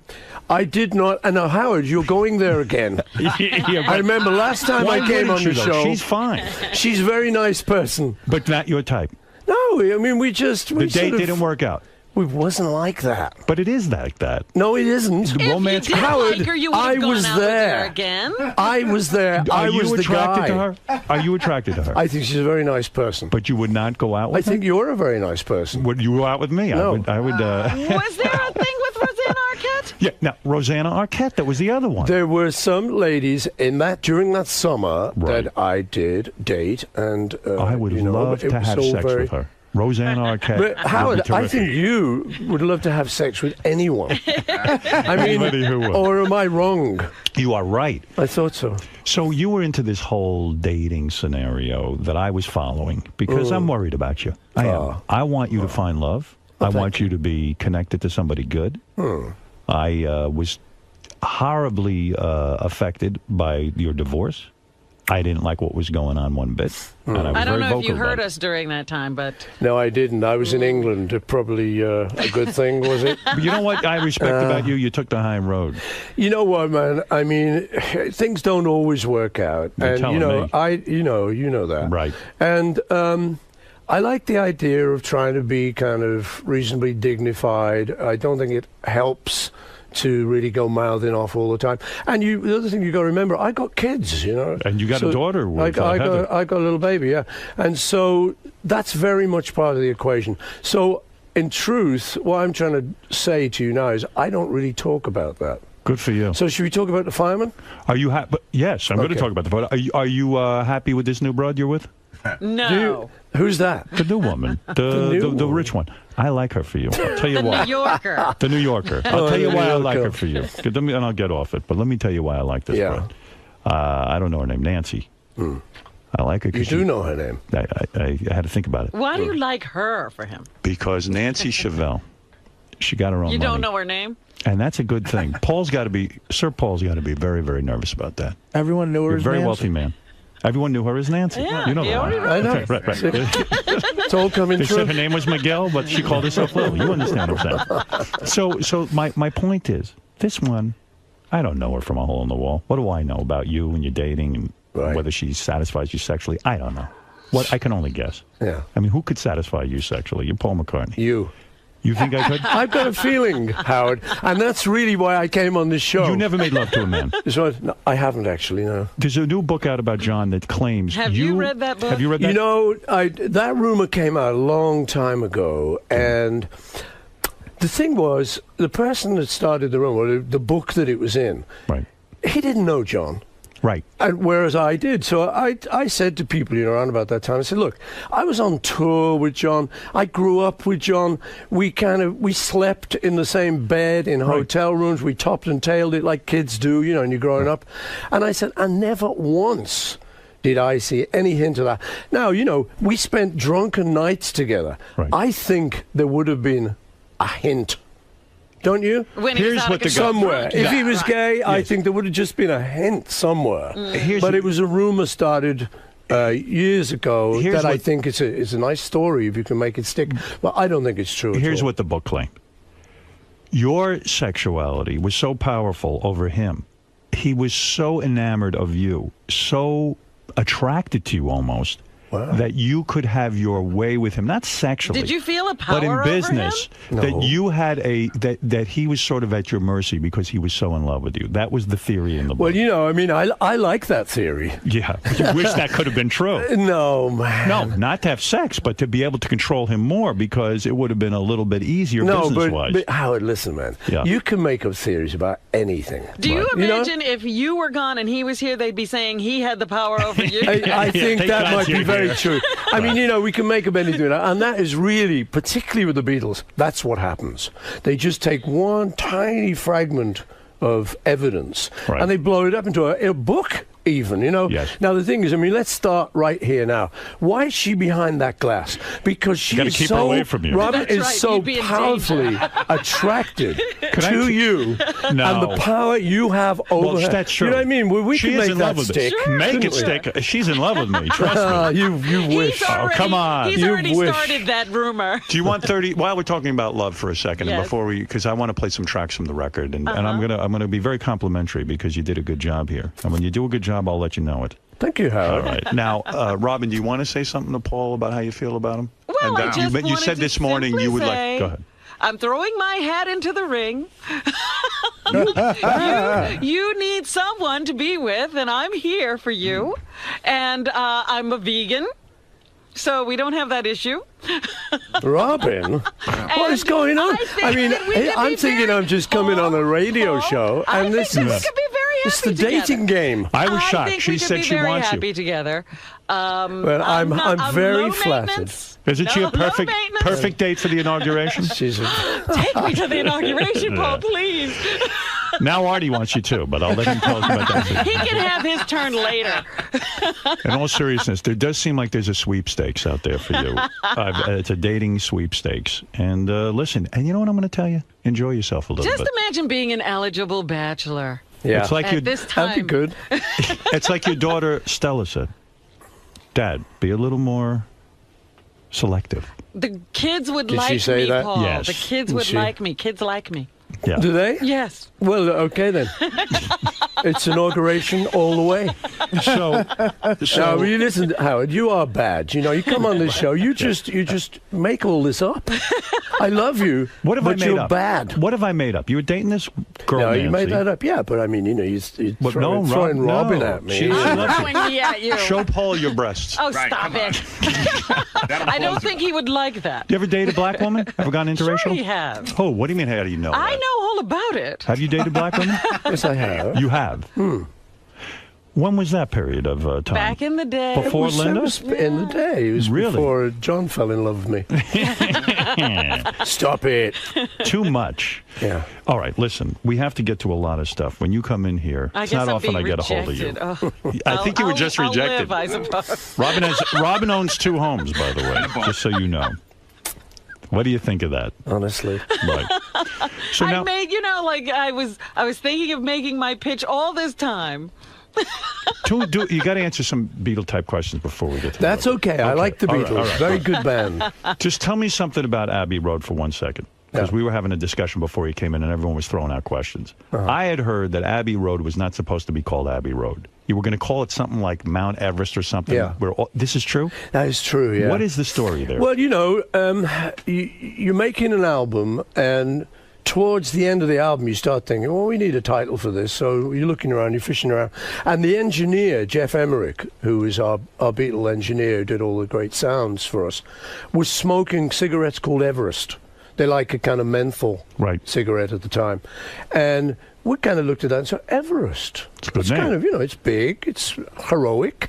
That could be good for the album. So that was the working title. But the more we thought of it, we went, no, this is not great. And just one day we were in Abbey Road working, and I just sort of said, well, look, you know, why not Abbey Road? Because if we did that, we could just run outside. Right. There's a level crossing, as we call it out there, zebra crossing. And we could just stand there, we could get photographed, come back to work. It'd take 2 seconds. Right. I said, and it's not a bad title, you know, Abbey Road. To us, it was kind of just the name of a studio. But I thought if you take it out of context, it kind of sounds like Monastery Lane. Abbey Road. Isn't it weird how just a simple thought like that becomes a legend? I mean, that's like iconic now, Abbey Road. Yeah. And yet it could have been called Everest. And that would have required the Beatles to fly to Mount Everest and do a whole photo shoot. So in a way, it was sort of a lazy approach. It was a cheap approach. What do you think of Ringo now coming out with this statement? He will not sign anything. Did you see Peace and Love, Peace and Love? Yeah. Have you heard that? I love him. It's the great. I think he's cool, man. I mean, you got to love Ringo. Yeah. The thing is, you know, the truth is, Ringo was always like that. Right. Really? He was the one, if fans came to his door, he'd just say, piss off. Right. And he would not have anything. He'd say, you know, this is my private life. Out there, I'm a Beatle, that's fine, and I'll do things, you know, when we go to shows, but I'm at home with babies and a wife. I don't want that. But it's a big statement to come out with. I know it is, all of a sudden, I will not sign anything. I said on the air, I said, listen, Ringo's not that busy. I mean, Paul McCartney. He was too busy. He said he was too busy. I mean, no, he's but too listen, busy. What is he busy with? That he's so busy. Now he's signing mine now. Right. I mean, I've you will sent him sign mine. things. You sign things from time to time. I just signed outside the studio here, absolutely. It's not a big deal. No, but the thing is, listen, he has the right to do whatever he wants to do in life. You know who? And he doesn't want to do that. And I think it's very brave of Ringo. I like that about Ringo. He'd just go, you know, peace and love, I'm not going to sign. And everyone go, what? I mean, you know what happened to him? He went up to Liverpool. Liverpool was just declared the capital of culture in Europe. Right. And so it was a big year for our hometown, Liverpool. So Ringo goes up there, and he opens the ceremony, he plays. The whole city loves him. He's the favourite son. Right. And he comes back down to London. He goes on a talk show, and the guy sort of says, well, you know, you must love Liverpool and miss it. He goes, no, really. And so all the people in Liverpool going, ooh. And there was some, you know, the topiary stuff where they make statues out of hedges. Yes. Well, there was one with the Beatles, you know, up in Liverpool, and his head got cut off.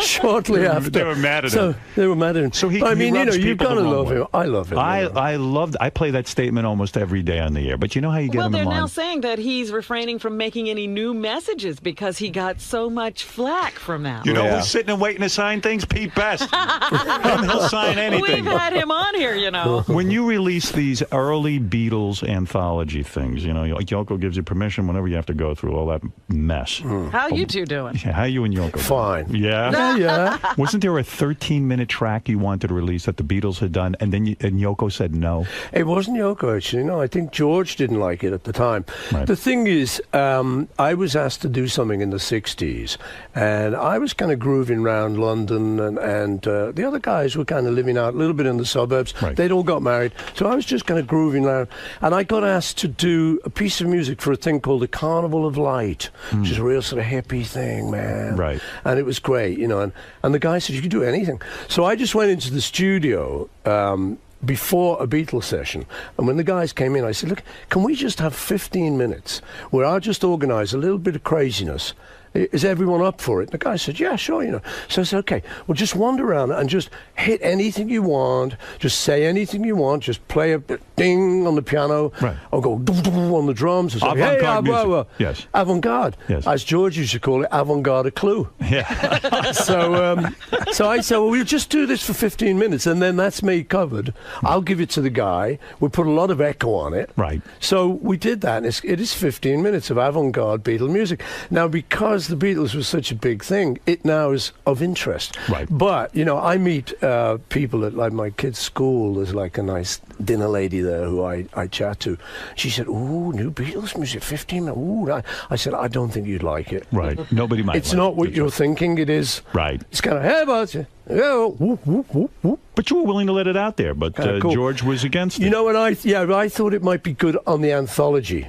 Right. Where we were putting everything out. It was like every old bootleg we'd ever done. And I thought that might be an interesting part of the kind of 60s story. I thought that was the perfect place Is for that it. good for Pete Best financially? Because some of that stuff did include him. Does he get a cut of some of the dough? So that's nice. Do you ever write him a check? Do you ever say, you know, I feel so bad for this son of a bitch when we threw him out of the band? No, I Don't feel anything. No. I feel it. You know, I know his pain. I know his brother. I know the family and stuff, and we chat and He stuff. hasn't written you letters from time to time. Said, "Listen, come on, help me out. It's killing me. You How guys." about a reunion? You He's guys- got his pride, Howard. He does. Was he thrown out of the band because he was so good looking? No, It was his drumming. You know what? The truth was, we just kind of fell in love with Ringo's drumming. Right. Ringo was in another band, and we had Pete, and we were working, and we used to go see this other band. We said, God, that drummer's good. Right. And one night, Pete couldn't do it, and Ringo sat in for him. And we all just went, it was like, oh my God, what is What do we do happening? now? There was something funny going on. Yeah. Behind us was this powerhouse and this person who was like taking care of the job. And we went, oh dear. Is the lesson learned from that never miss work. Never miss work. Just show up and don't give anyone that opportunity. That's probably Even if you're very ill, right. Show up. No, Don't let Ringo sit in for you. I haven't spoken to you since George Harrison died. I mean, how you doing with that? That's got to be major. Well, you know, how are you doing with everyone dying? You know, like your mum and dad. I mean, you know, I've lost both my parents. I lost John, lost George, lost Linda. It's very tough. You want them back. Right. You want them back all the time, you know. But I think in the end you do what I do, I think most people do, which is just remember the great stuff. Right. You know you can't get them back. Are you sad every day? Do you wake up feeling like there's an empty hole in your heart? Especially with Linda gone. Not every day, but, you know, through my life now, you know, if there's ever a reference or if ever I think of a story, including George, right. Obviously there's a sadness to it now that wasn't there before. Is his son in touch with you at all? His son looks eerily like him. I mean, it's just like the he's same. great. Danny's a lovely boy, yeah. What is he? He's a musician. He's a musician, yeah. He's trying. He is, yeah. He's really good. Big He did a mistake, though, for fantastic- any kid of a Beatle to go into music, right? Well, you know, but again, what are you going to do? It's like children of famous actors, children of famous anything. They're born with the gene. Yeah. So you either just go, no, well, I can't top that, or you move into another field, or you just have to go with it, you know. And so you've had Julian, He's got John's genes. You know, you've got Sean. Right. And Danny. My son James is a great musician. He plays, doing an album with him. So and Ringo's kids, you know, are all great drummers. What's your philosophy with kids? Does James have to go out and make a living, or do you say to him, look, I'm a wealthy man. I'm going to set you up. I'm going to give you a couple $1 million. You got a trust fund. Go ahead, live your life. Go be a musician. And if you never get a job, I don't know. I think what you end up doing is kind of something in the middle, because I want anyone these days, particularly my kids, obviously, or the other kids we're talking about, to have a hunger that we had. How do they have that? And how do you get it? Well, that's what I mean. So I think you can't get it is the answer. So you have to come in somewhere in the middle. So if your son says to you, I want to be a musician, you support that. Yeah. And you don't say to him, hey, go get a regular job at a florist and, make a job. Or if he wanted studio to get, studio time and that kind of thing. If he wanted to go and, be a florist, he would have done that. Right. But it's in his genes. Since he's 9, he's been playing guitar. Are you depressed by the world situation right now? Yeah, I'm not exactly happy about it, but I'm an optimist. I think we've been around. Yeah, I think we've been around a little while. You've seen stuff. You've seen Vietnam. You've seen Nixon. You've seen 9/11. You've seen all this stuff, and so. I mean, we're at a not very good place at the moment, especially with the economy. Right. But I am an optimist. I sort of think it comes around. You excited about the new president? I sure am. Where are you? Really am. I'm reading his book. Where are you living right now? Like, are you England? England. Yeah. Mostly. Yeah. Oh, well, totally. You don't go out to the Hamptons anymore. I do. In the summer, I go out there to be photographed by the paparazzi. Right. And to have my privacy intruded on. Absolutely. We'd love to see you date. It's fun. I like it. I heard Christy Brinkley, by the way, just to finish that story, was very into you and was really on the hunt for you that night. That's what I heard from my friend. Well, yes, and she even got dialed up and was looking for him in a lot of different places. That's what I heard. She was stalking? Yeah, Paul? not stalking, but very interested. Well, you who can blame her? You should do it. Give it to her one time. Howard, you are just so bad. Honestly. And how do you like being a father now with a young kid? I love it. You love it? I really love it. Are you hands-on? Yeah, man. What do you mean? I mean, okay, here you go. Let's see, a typical morning, which will be Monday morning, this Monday. Go ahead. I get up at 6:30. I make breakfast. I get her up. I get her dressed, and we watch a TV. There's no nanny? No nanny. What? I take her. I drive her. We go to school. I talk to the moms, talk to the teacher, drop her off at school, pick her up after school. I love it. You're not too exhausted? No. At this point in your life, you've done it all. No, I know what you mean. You certainly getting up at 6:30, you go, what am I on? But I love it. I do. I love her. But you have to share custody. Isn't it hard to let go of her and send her off with her mom? No, you know what, Howard? In truth, I don't really want to talk about that because that's very private. Very private. But you should talk about it with me. Go ahead. I can tell you because there's nobody listening. No one is today. But to all the people who might be listening in their cars, I want to send big kisses and hugs. Okay? That's right. But we're just saying, you hate to, miss the days with her when she's not with you. She's, like I say, let's assume like I'm trying not to talk about her. Go ahead. But she is edible. Right. She's 5 years old, and she's a beautiful, beautiful girl. So I want her to have her privacy. Right. But in answer to your question, yeah, I'm very hands-on, and I really love it. It's a thrill. There's such an education. Do you think you're a different dad? Yeah, I'm different now, yeah. You're better. Well, the other kids are jealous or resentful of your young child? No, they've got all their own kids to deal with. They've come to peace with it. They don't feel like this kid's going to get more of the loot, the McCartney fortune? No. They're not worried about that. No. What is it, Gary? How dare you interrupt my interview? Mr. McCartney has to go very soon. Sooner So than we thought, so we're going to talk about the new record. Now, I took the album home last night. Yeah. And I listened to this because I said, is this going to be good? And it is good. And I'll tell you my 2 favorite tracks. Okay. Because I played them already, but I'll play them again.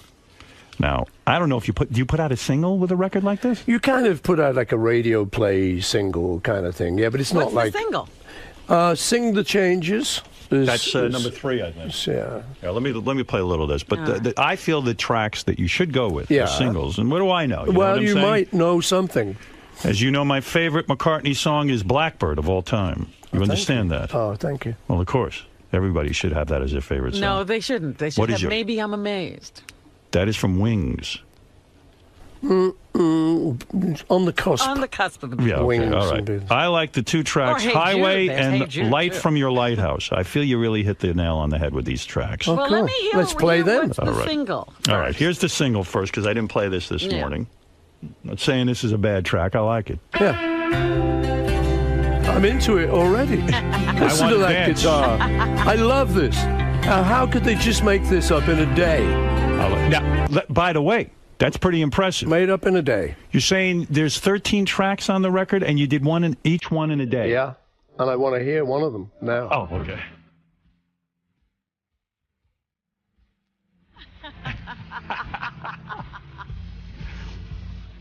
Voice sounds good. Good cue.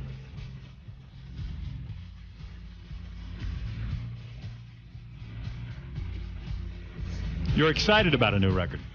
Why not? Look at you. You want to go out and perform It's like you're this? 20 years old. Why don't you go out and perform some Yeah, of you these want to go out and songs? perform this? You What want to are be you doing? back on But stage? I am performing it now on your show. Go. I didn't know you danced.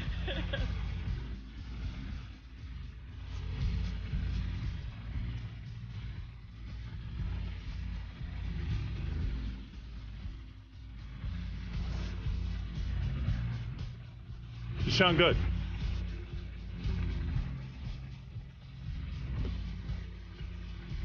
It's to heaven. Oh, yeah. You're saying you made up the words as you went along. Yeah.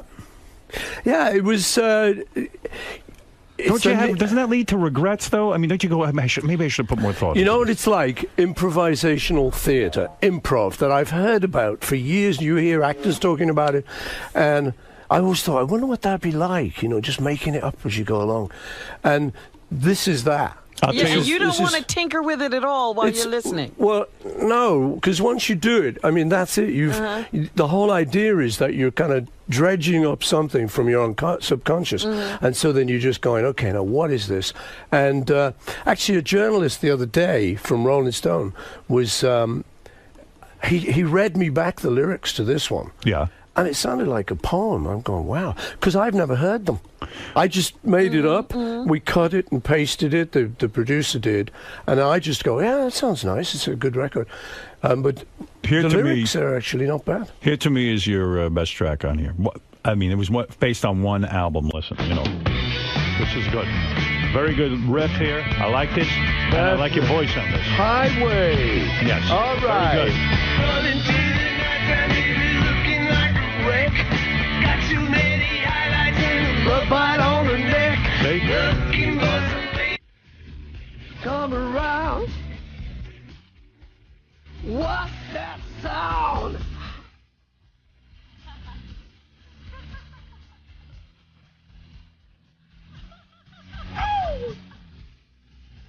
Should have had sex with Renee Zellweger to this song. Come on. Looks like he was doing it here. Give it to her hard, right there.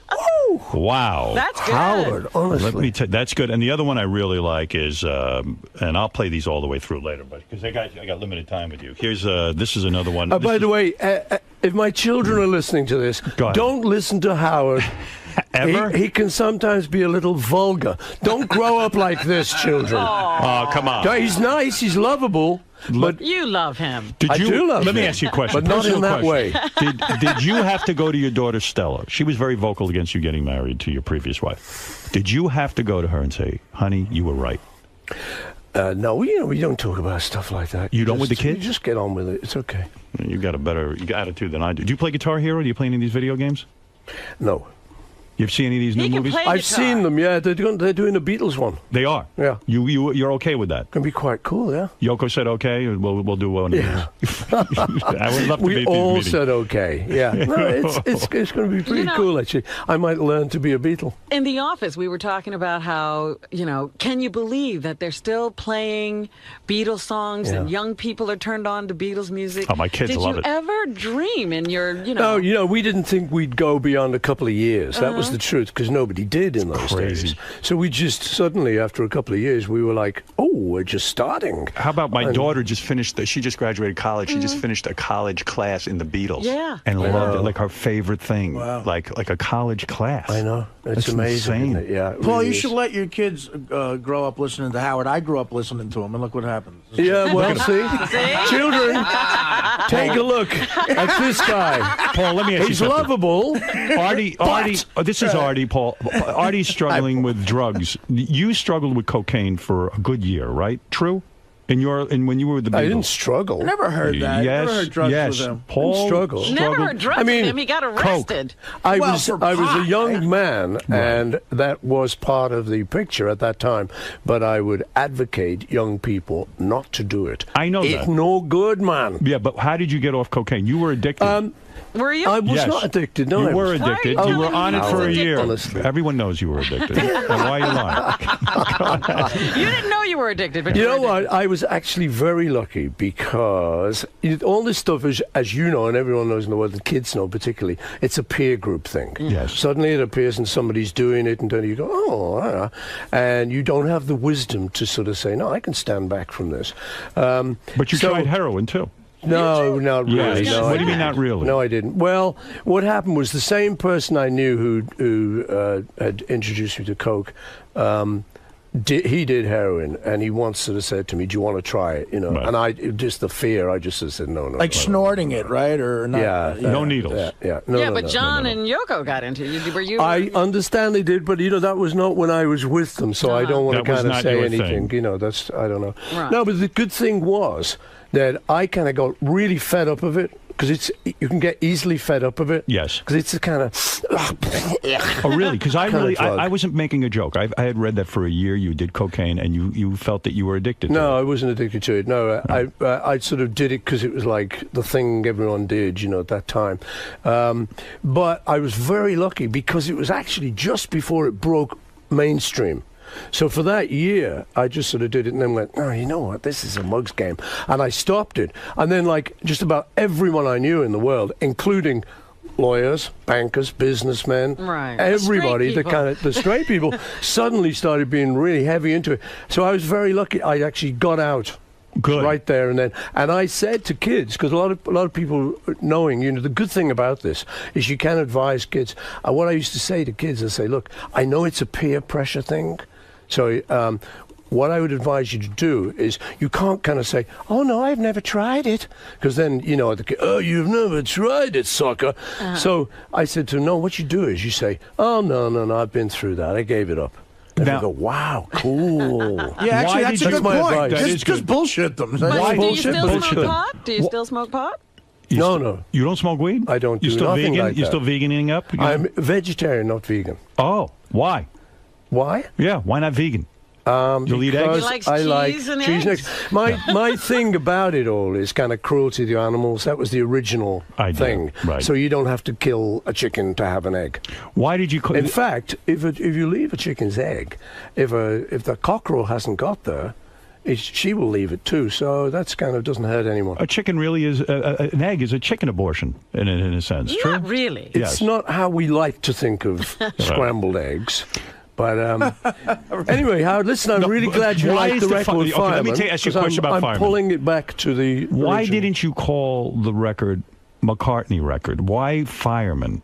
Because I felt like I kind of would have betrayed this whole idea of the fireman. Right. If you think about it, when we made Sgt. Pepper's Lonely Hearts Club Band, right, that's the Beatles hiding behind that. That was the original idea. Right. Was that we had a song, we said, let's pretend we're not the Beatles. Because we were getting a bit fed up of walking up to a mic, oh, this is a John Lennon vocal. I've got to sound like him. I've got to be like... I said, well, look, let's not do that. Let's just pretend we're in another band. You are Dirk. You are Barry. You can go up to the mic and free yourself of all of that sort of baggage. But why And fireman? you can just do that. Why the name fireman? Fireman, I like, I work in the woods sometimes, maybe it's a little hobby of mine. I make You trails. walk in the woods? I make trails in the woods with my chainsaw. That's what you're busy with? It's a balancing thing.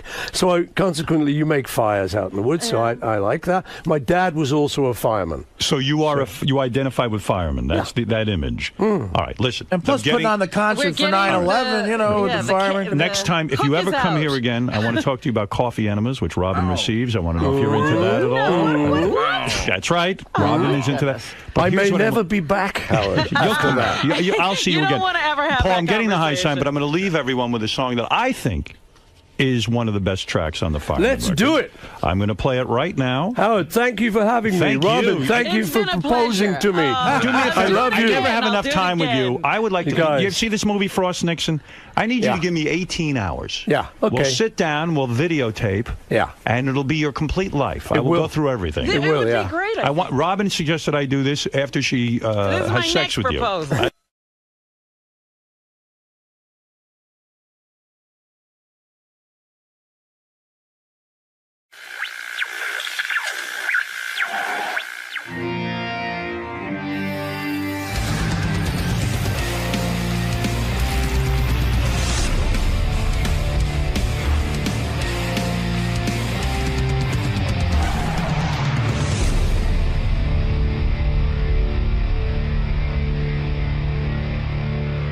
Thursday night, I took out, Artie wasn't around, but I took out Robin, Fred and his wife Allison, Gary Baba Booey Delabate and his wife Mary, and Benji to dinner at a very fancy restaurant, That's Danielle. beautiful. Place I've always wanted to go to. Oh, Yeah, you we missed had a a- wonderful meal. I'm sure it's amazing. We had a wonderful meal, but I have to say, Robin, Jesus. So anyway, we're having dinner. What did I do? I'm gonna give it to you a little bit. It was a tease. No, well, I will comment on the entire dinner, and we had a great night. Don't let this. Raspberry on you. Yeah, but anyway, so we go to dinner, and Benji, you know, you're not going to comment on Robin. well, Benji, I got plenty to say, but you're taking top billing this today. I can't even imagine. What did I do, Fred? I'm going to tell you. I'm what you going to did. guess it's about your veganism only somehow. thing the only thing I can think although I of- told her I want. Let me just tell the story. I They're all really wanted her to guessing. drop the veganism for the night, but she wouldn't do it. She's Not even very, for a very night. into it. Anyway, we had a great time. So, you know, Robin is a wine expert. Right. And I said to her, listen, Robin, I'm going to give you the wine menu. Pick out a wine for us to drink. And Robin picked out a beautiful wine. They served it. It was delicious. And the waiter comes over to me, would you like to continue with this wine? I said, sure. If Robin picked it, that's what she wants. That's what we'll have. Well, that's why I sent him over to you. I said, you ask Mr. Stern if he wants to continue Yeah, sure. with this. I mean, absolutely. It was delicious. So we're getting toward the end of the meal. The waiter comes over, and he hands everybody at the table an envelope. I open up the envelope, and it's the actual label to the bottle of wine to show you what you have. I've been to Danielle a couple of times. They never do that. I said, uh-oh. What the fuck is going on here? Why are they giving me maybe because they know this is my crew and this is important to me. Well, the bill comes. Gary was looking over my shoulder. Now, he just told me this. He didn't say anything to me that night. Uh-oh. Robin ordered a wine. Now, Robin, let me explain something to you. Because sometimes, you know, I don't know where you grew up, but actually I here did. we go. You know where I grew up. When someone says to you, order a bottle of wine, listen to me. So you know this for the future. I'm all right with it. I'm fine with it. I know what you're going to say. You say to yourself, okay, what am I going to order here? I have never ordered. Let me tell you about the wine list. Now, he didn't look at the wine list. I've been there a million times. I know the wine list. There were bottles of wine there that were $1,200. All right. Were there bottles that are $100 or $200? I was looking in the French section, so I don't know. Okay. So listen to this. Listen to this. I get the bill. Yeah. It took my breath away. I was ordering one bottle of wine. He kept them coming. Listen. So wait, let me finish. Let me finish because I'm going to teach you something. I know you know everything, but let me teach you one thing if I can, and this will stick with you, even if you fight me on the air about it. So I get the bill, and now I went like this. like my breath. No, you did not. Yeah, I went like this. I was there. I did. Gary saw it. You must have had. You must have needed a burp or something. And Beth made a comment. She even joked about that the first time they went out, Howard looks at the bill and he makes that face, but except this time he wasn't kidding. Let me tell you, so I had to add it up. Each bottle of wine was $800. 7. No, I guess tax or something. How many did you have? Well, 3 bottles. And this shithead Benji, they serve him wine. What happened? He doesn't even drink it. Yeah. You know what they do with it? They give everybody wine. If you're not going to drink wine, don't ask for wine. In other words, say to the waiter, Benji, I don't drink. You got to be specific with that too, because they'll keep it coming. That's a good point. You don't know. First of all, your manners are ridiculous. But I'm going to tell you about Benji. Robin's in trouble, but you're in real big trouble. So anyway. It was good wine. Let me ask you this. When you are invited to, I remember a story. Tom Chiasano took a client out to a lunch or a dinner and said, order a bottle of wine. Right. The client ordered a $600 bottle of wine. He came back, he goes, that motherfucker.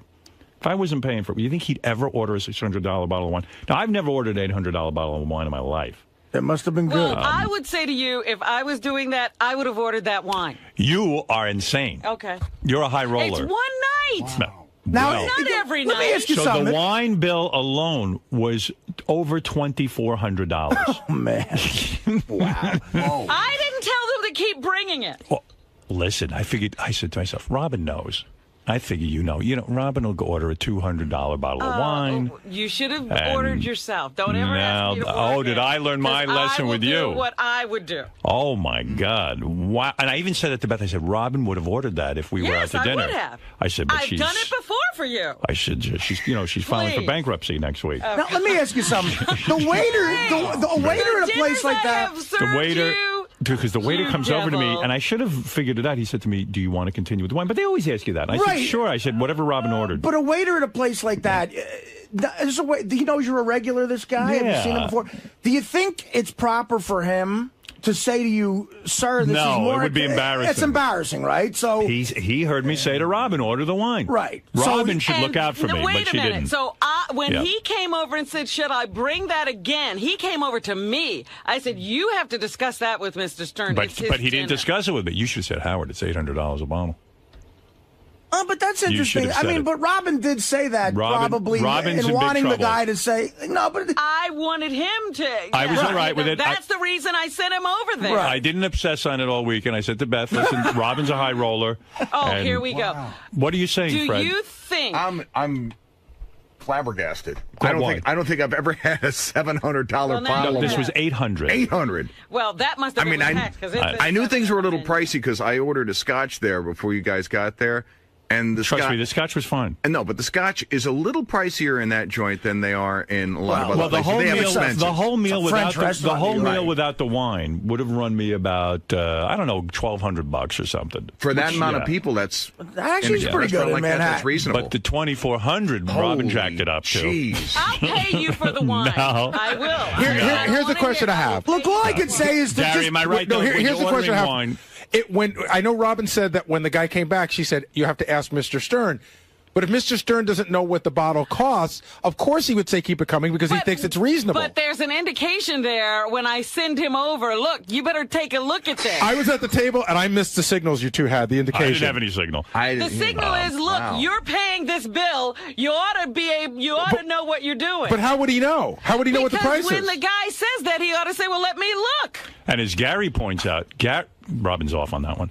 When you're like I said, I'll give you a check for $2,400. No, I wouldn't cash it. I will send it to you some other way then. I want to hear about you in this wine. It's what I would do. Well, I have to say, I'll just say this in the interest of peace here. How about the signal being, hey, Howard, it's $800 a bottle. She should say, hey, Howard, it's $800 a bottle. Can I order another one? It is for the waiter to say it, so I'm supposed to yell it across the table? No, you whisper it to me. You see the smoke signal. I'm not near you.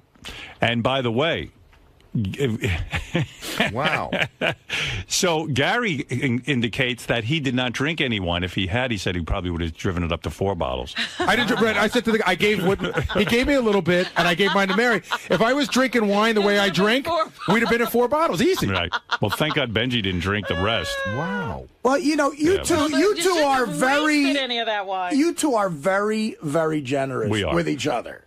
With each other, with gifts to each other, what you do for each other. So Robin's right. Chalk it up to this was a generous thing. She would do that. That is not something I wouldn't do if you were if I was paying the bill. Yeah, that's why I like going to dinner when you pay. Thank you. And from now on, you'll never take me out to dinner. All right. Don't punish me. I will take you. I will never be taken by you again. That's what I'm looking for. I don't want to hear it. I don't even look at the price when I take you out. I pay. Do you think Robin's crazy now? I think that she's got a little bit of misplaced anger on this, and what she thinks about later today. No, you'll understand that. I'm saying that when I go to a certain place, I like to have a certain kind of time, and I do. But that's your dime. George, let's go. You're on the air. And it will be on my dime. That's what I'm saying from now on. I won't have to worry about it. Now, Robin is very generous with me. But still, when you go out to dinner with a group of people, you kind of keep an eye on the price. You don't go $800 a bottle. You don't. You don't. I'm just telling you for the future. You didn't go $800 a bottle. You just paid for dinner. I'm paying for the wine. Yeah, I would never accept it. I will give it to you, and you're going to take it. You've spent thousands of dollars on me. I'm going to give it to you, and you're going to I'm just telling you for the future. I'm going to give it to you, and you I won't take are going to take it. I get taken out to restaurants in Manhattan all the time. Right.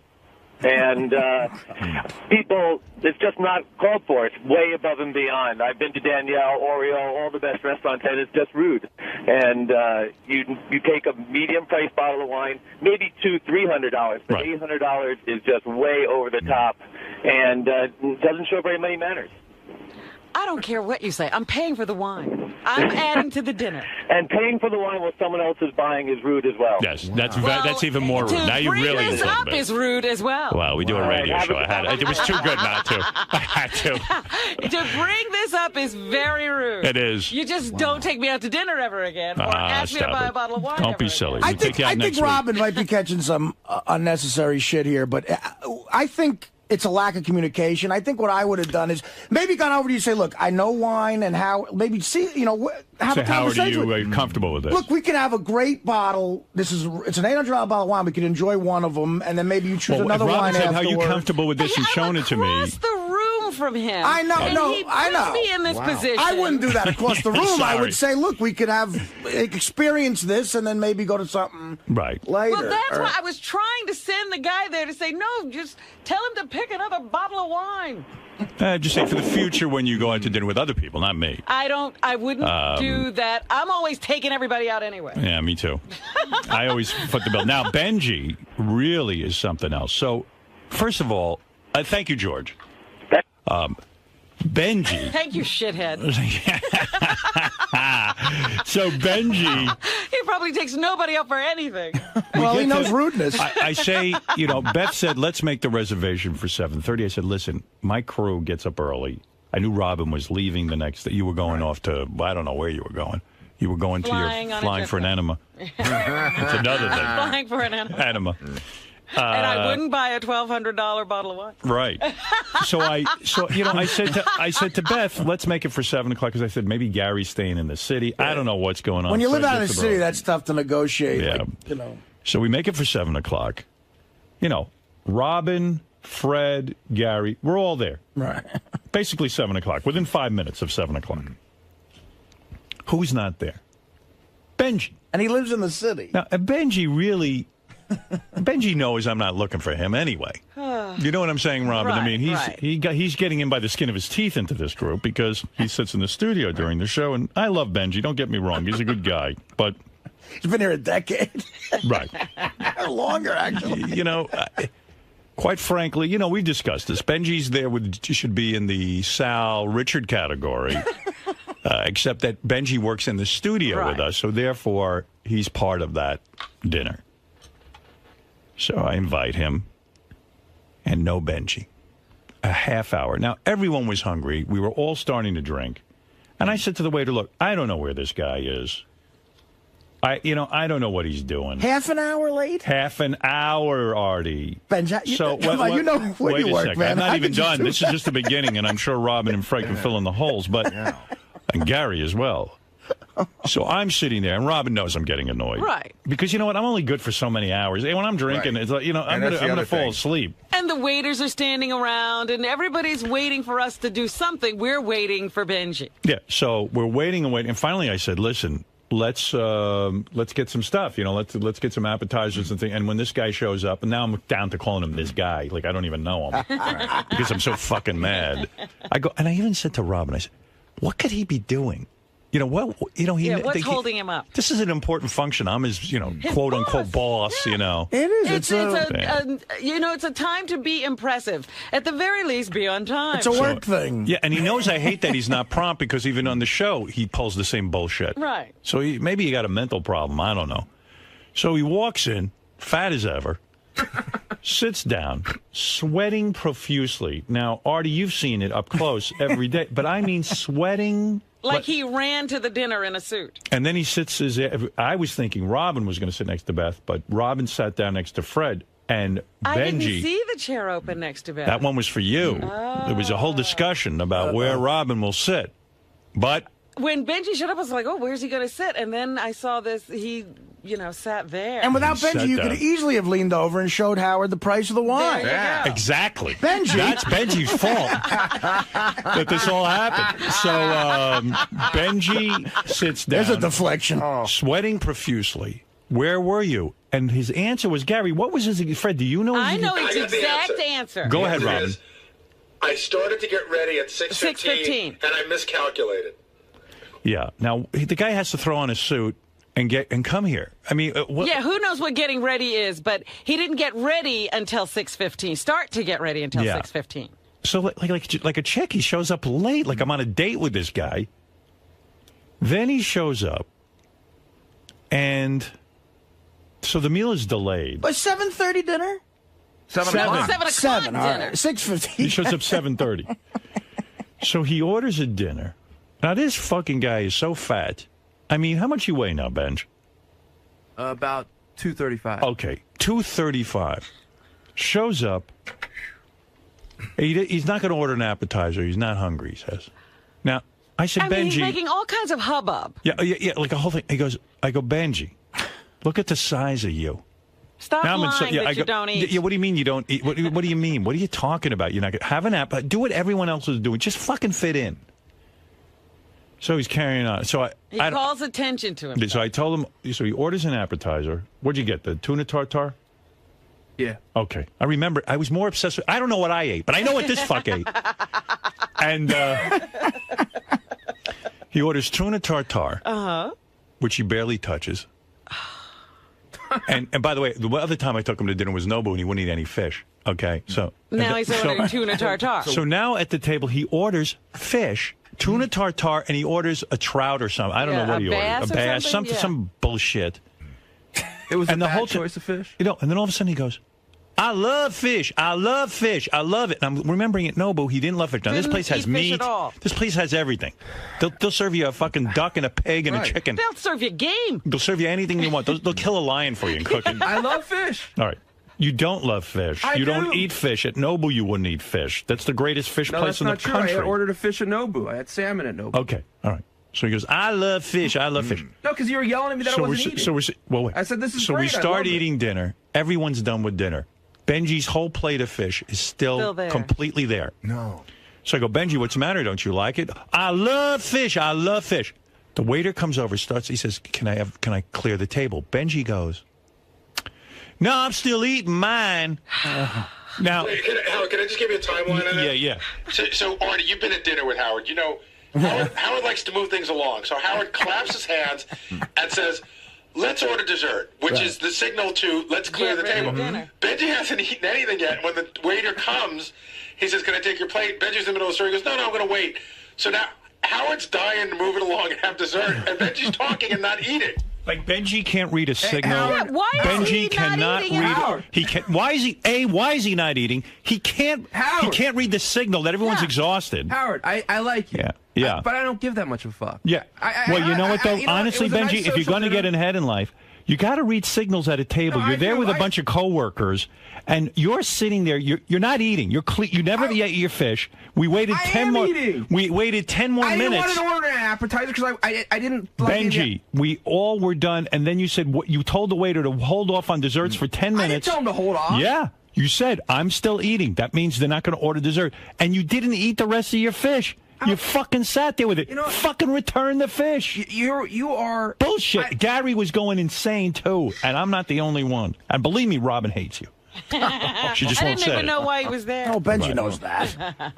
I just... He's just annoying. Gary, help me out here. Will you explain the word? No, Ben, seriously, here's what happened. Just give me 2 seconds. Ben, No. give me 2 seconds, and then you can talk. Give me 2 seconds. Funny. Go, Gary. Dude, you got to learn not to give so much a fuck. Just sit down, have a nice time. But it's his dinner. You didn't give a fuck that you're a half hour late and you're sweating all over the goddamn table? What's with you? What are you sweating from? I'm another... Wasn't it like 17 degrees that night? Yeah. I mean, it was pretty chilly. Yeah, it's hard to work up a sweat. I'm sorry, Benji. The world doesn't revolve around you. The dinner was for 7 o'clock. To say you can't come. I sweat to piss you off. Why did you show up at 7:30? First of all, I got there at 7:20. No, you didn't. Yeah, I did. You didn't. Yeah. Go ahead, Gary. No, I think it was 7:30. Here it is, Benji. Seriously, I know what you're saying about Howard should relax and all that stuff, but you understand. A, he's your boss. B, he invited you to dinner. So if you're going to go to that dinner, there's going to be a certain way things run. If you don't want to deal with that, you probably should just not come. But once you come and you realize it's Howard, you know how he gets. Benji, he goes like this. This is exactly how he goes. He goes, all right, let's order dessert. And that went right over your head. Yeah, always. And so you were telling a funny story, and they did come to get you. You know why? Because Benji entertains no one. He doesn't care about anyone. And when someone he doesn't sit and pick up signals. I know people like Benji. They're the most annoying people. They've been so pampered in life and so babied that they don't pick up on what's going on at the table. Robin had finished. Fred had finished. Yeah. Everyone was sitting there. It was time for me as the host to move the evening along. The waiter was looking toward me to find out, should I clear the table? And you're the only asshole who's sitting there, and you didn't even finish. Your food must have been cold by then. Right. I was enjoying it. It was cold, Robin. I put my finger in it to touch the temperature. Benji, you were at my house that night. That Howard, you know that there's he gets tired early. That's why we eat dinner early. Right. Gary, you were tired too. Everyone was. Everyone was get up tired. early. I looked around the table. Because we were waiting. Yawning. Because as a courtesy, the way manners are, you wait for everybody to be finished. I would have ordered dessert. Oh, don't get me wrong. And then you would have been mad. Why are you turning in your fish before you're done? No, the waiter would not take our dessert order. There's etiquette at a fine restaurant. All right. You were holding up the table. At least eat your fish. I thought we had a good time. We had a good time. Not you. We had a good time without you. When you showed up, things got horrible. All right. We had a good half hour before things got bad. No, we had a nice time. I enjoyed your company. I love being there with you. You were fine in conversation. I mean, listening to your unbelievable sex life, which I don't believe a word of. Was there more of that? Yeah, I got to tell you, my wife. I thought we got the guys' version at Nobu. No. He went into. Benji really? loves to talk about his sex life. Mary turned around to me. She goes, "Is that real? possible?" Yeah, is it real? And I go, "I think it is." And she goes, "That's really disgusting." She likes you, Ben, but she was sort of creeped out. Benji's up to really dangerous behavior. Like Benji's going to get killed. Yeah, he's the female version of Looking for Mr. Goodbar. Benji. One story about his sex life is he goes on these Craigslist or whatever they are, and he. Some guy invites him to his hotel room to fuck some girls in front of him. And he's going into strange hotels. Right. He doesn't know who these people are. Yeah. He's in a strange location and nobody knows he's there. And when he shows up, doesn't the guy go, "I don't want to watch you fuck anybody," and the girls don't want to fuck you? That guy must really be. I said, did that really happen? Yes, and I said, "Benji, aren't you worried?" And he goes, "Yeah." But did you fuck a girl in front of a guy? Yeah. Wow, that. And he said the girls were a stranger, Marty, a stranger at a hotel. They were models, right? He didn't come on my chest or anything, but yeah. Were they models? They looked like it. Yeah. I don't know if they were. Yeah, he describes the scene. But meanwhile, would you go models to this somebody? was a long time ago. I'm dating regular chicks now and dating regularly. Oh, they must be delighted. Well, anyway, so Gary and that guy, and I won't say, but he is famous. And that guy, if you want to, I would reveal. Don't do that. No, don't do me What, a favor. the guy who watched you? That night at the Quiet. dinner. Total coincidence. Stop. Yeah, no, He I don't doesn't want know it. who I am. He doesn't know I know him. I don't want to. Oh, I think I know who he is, actually. No, you don't. I think you told me. No, I didn't. Okay. Was it Sam Ben Ruby? No. All right. Anyway, so No, Sam would know Benji. right. Sam would throw Benji out. I got to tell Benji? you. I got to tell you. This Benji's such a character. Right as I love him. I don't want to be too harsh, but he was. Actually, that guy scares me. If he knows, I would never reveal him. But understand something, Benji. Yeah. You're going to go out with people in the future. Forget about me. I understand you're trying to be You eccentric. think he's going to go out with people in the future? I don't know. I said that to make him feel better. But if you do, show up on time, or when you read the signals at the table. Come on.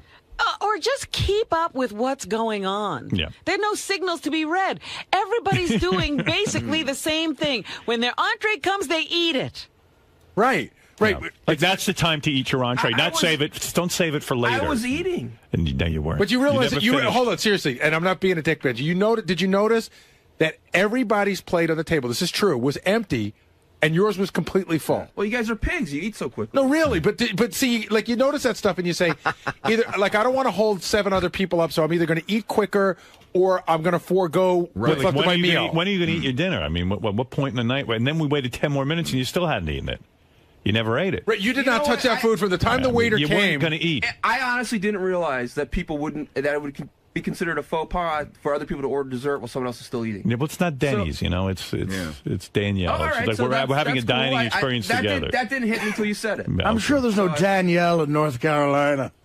Listen, I'm not being an asshole about it. That's the way it works. The waiter's not going to take desserts until the place is ready to go. It's not done. You could see that the guy was waiting. If you had bothered to pay attention.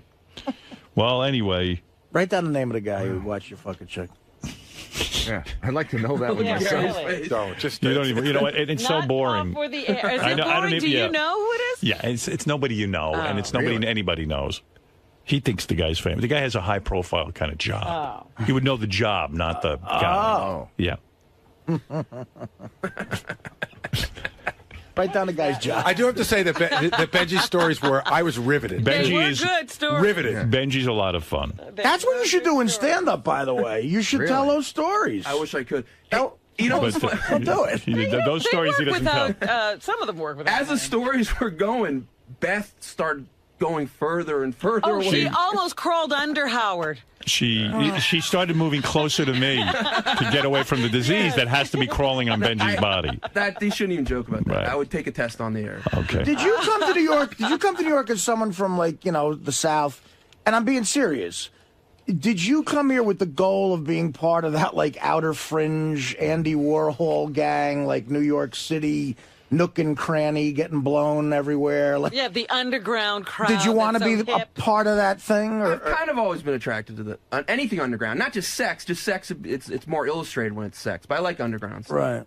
Yeah, well, it is, dude. Gee, too bad you weren't at the dinner. You could have asked these questions. No, I'm just saying, it is dangerous. And had your dinner delayed, too. It is. I wish, look.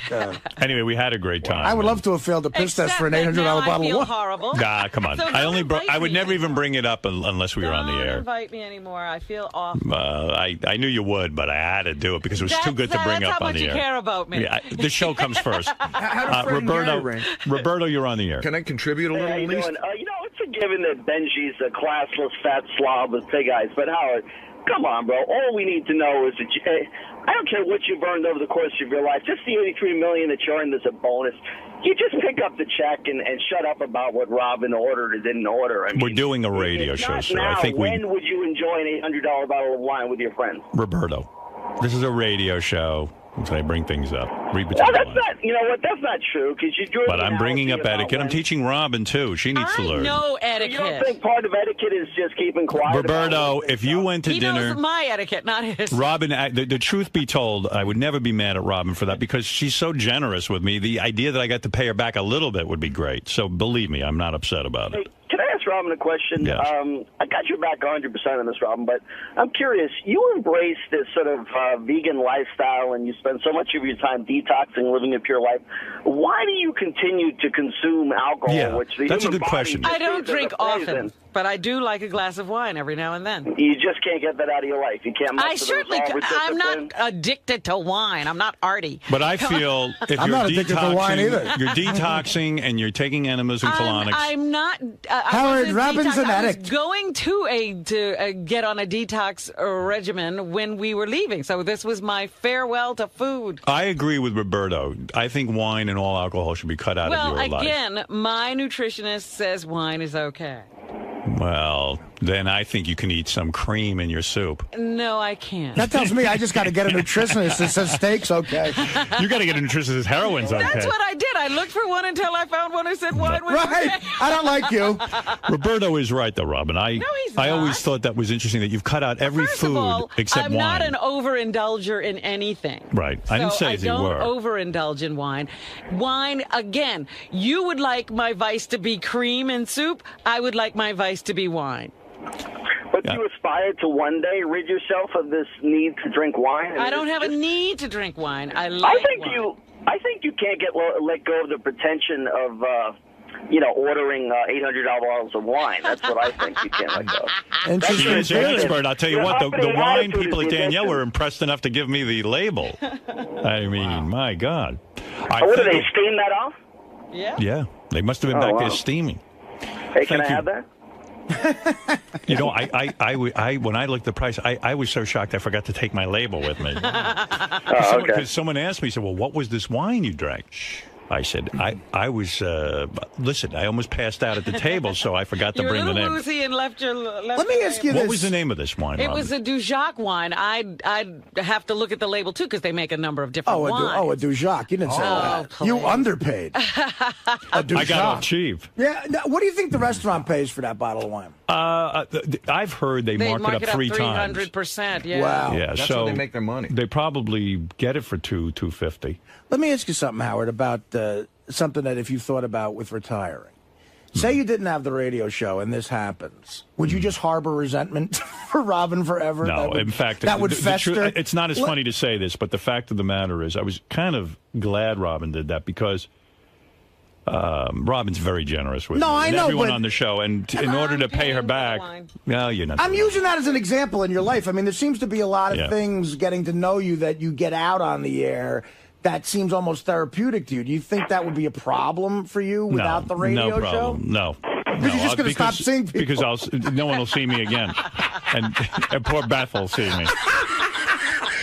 Trust me. No, Rob and I will see for life. And right, I'm sure you And will. Fred, but not Benji. I mean, once I retire, I will never see Benji again. I'm sure of that. Benji, when's the last time you did that? You went to a weird sex situation. Be honest. Like you went to an apartment from that bullshit. It's happening all the time. Well, he claims he's not doing that anymore. He is, though. Howard, what is that all about? I mean, I'm dating regular chicks. No, but I mean that whole dangerous What is it about? What is it about? You're looking at a guy who can't get laid. So the only way he's going to get laid is through some freaky scene. No, I think he actually can get laid, but I mean the whole has to be almost like on a tightrope with almost like with a gun to your head. Listen, what normal person who values their life?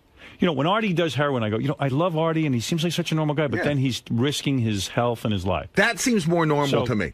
Well, you're Yes. getting high. It's more normal. None Benji, of it is normal. But it's more normal to me than what Benji puts himself. He goes to a room where some guy says, "Come in and fuck some girls."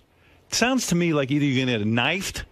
He was even in one. He explained where it could have been like one of those rape fantasy kind of things. Right. You know, that's crazy because you don't know how you're getting there. You don't know if this woman is participating in this. Well, he gets a rush out of that. You don't know what Robin's saying is, how do you know those girls weren't given roofies? Yeah. And, and then they're going to accuse you of raping them. You know, he may not have AIDS, but he definitely has genital warts. Fuck you, dude. Dude, why don't you come down here and I'll come down here and we'll do a doctor's test. Do you want me to examine your penis right now? He's the fattest AIDS patient Why do ever. you want to see his penis? I don't, Robin, but I will look for genital warts. We've all seen it, unfortunately. What? I mean, so you get a rush out of that more than sexual? You like the danger of it? No. You understand? You know I like you.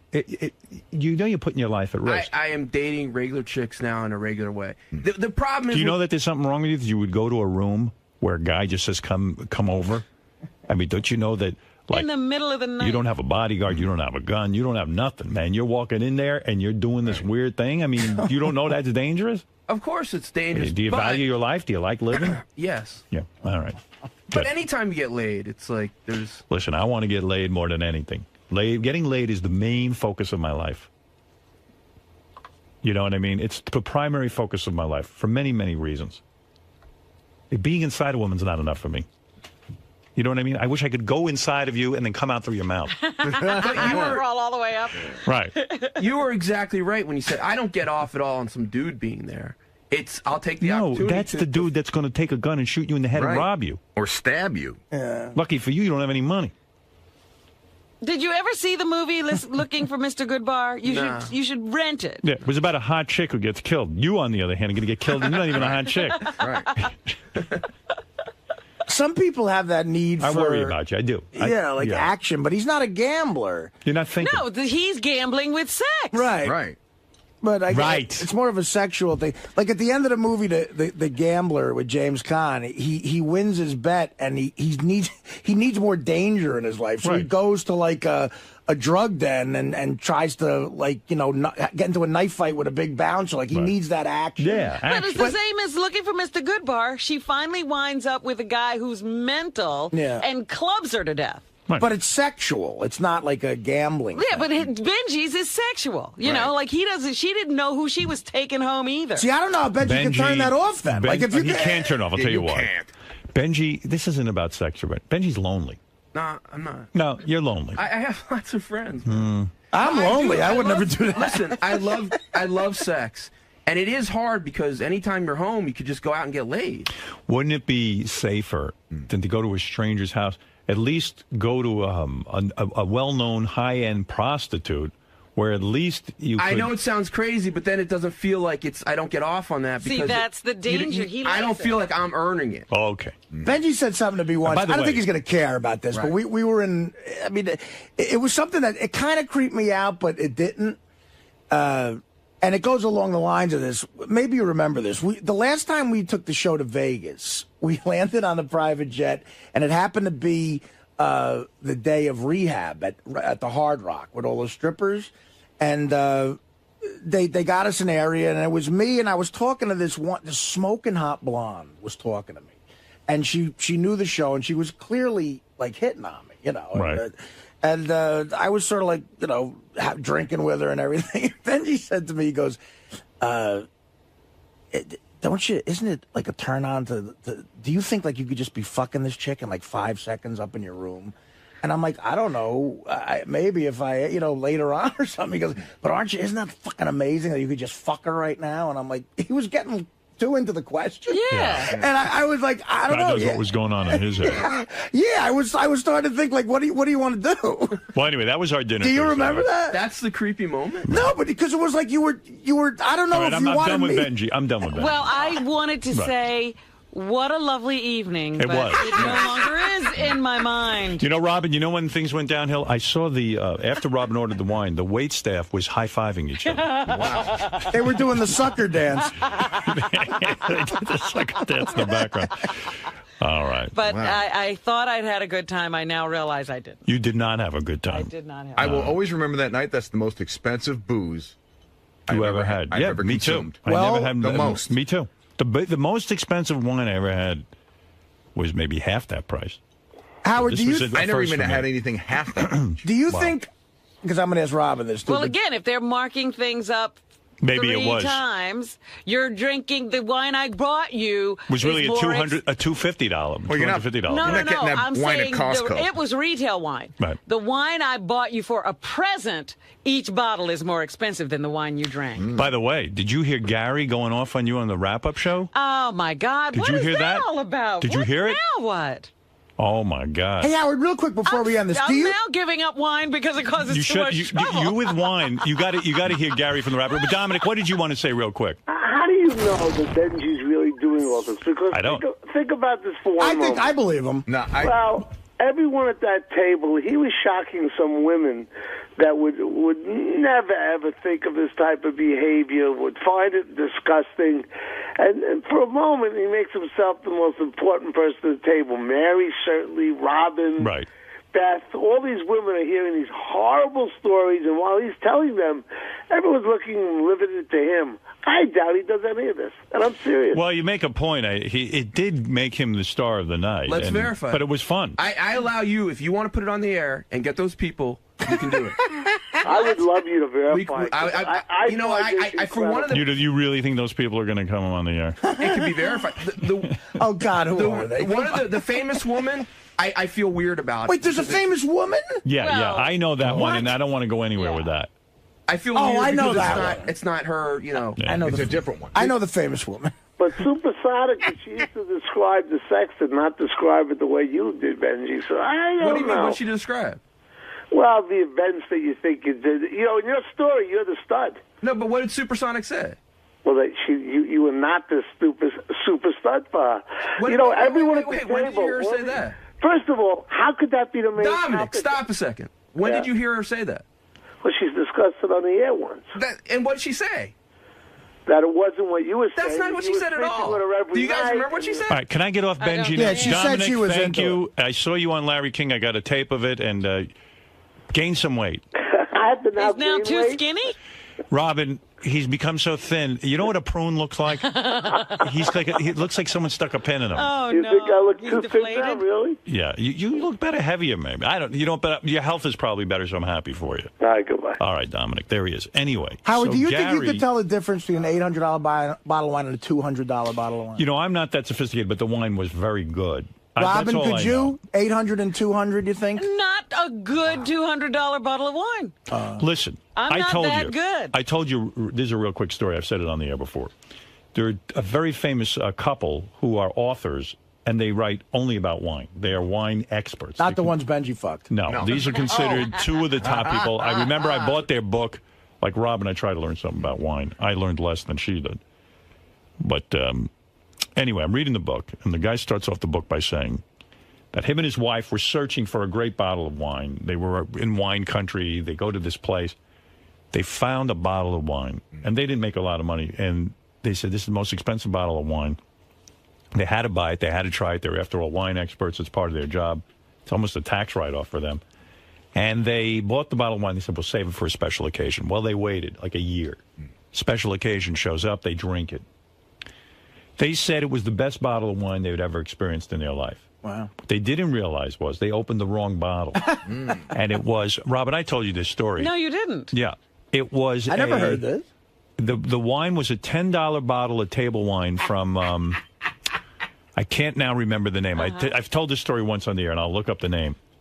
I went out and bought the $10 bottle of wine because they said, we were fooled. We are wine experts. We spent our lives on this. And to show you how sometimes this can all be bullshit, yeah, we thought this $10 bottle of wine was the best wine we'd ever had. We have to be honest about it. Nothing is bullshit. Right. It's all, who knows what the value of any bottle of wine is. Right. It's what people can get for it based on their marketing and distribution and, the value of their name. Anyway, so Gary gave it to you on the wrap-up show. This is another wine thing that's gotten you in trouble. Jeez. Here's Robin getting blasted.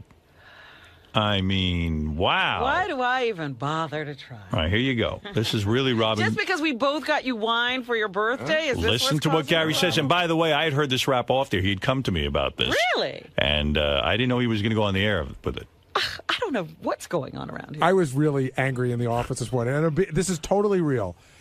I bought Howard a birthday present, and I brought it on Monday, the day of his birthday, and I put it in my office, and I just happened to mention to Howard when I was there earlier, hey, I just want to let you know, I got your birthday present. I'll just have Tracy get it over to your house. And I said, I explained what the wine was.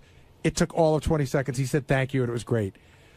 Robin announced that she was bringing him wine. So we did that whole rap on the air. So we know that Robin's bringing him wine, or that's what the present is going to be. Ronnie walks in this morning like he was her cabin boy. Like Robin walked in a full-length leather coat with mink or some chinchilla or something around the edges, and Ronnie was carrying these 2 big boxes. Robin puts them down on Howard's console right before the show. So there they are. So now Howard knows he's got the wine. Now Robin insists that he opens it up on the air. We know it's wine. I think it's just slowing down the show. And I don't understand what the big show of the gift was about. And I thought, she kept saying, go inside. There's like a big payoff. Yeah, the payoff is there's a note that says these bottles were handpicked by Robin, which they weren't. And, it's wine. It's a wonderful gift, but I don't know what all the fanfare was about.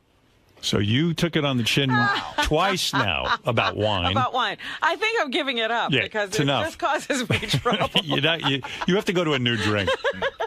No more wine for you. So there you go. You want to answer, Gary, for any reason why? No, if he feels that way, I'm sorry. Good for you taking the high road. Wanted you to open the wine and read the note. That's all. Well, he took great offense.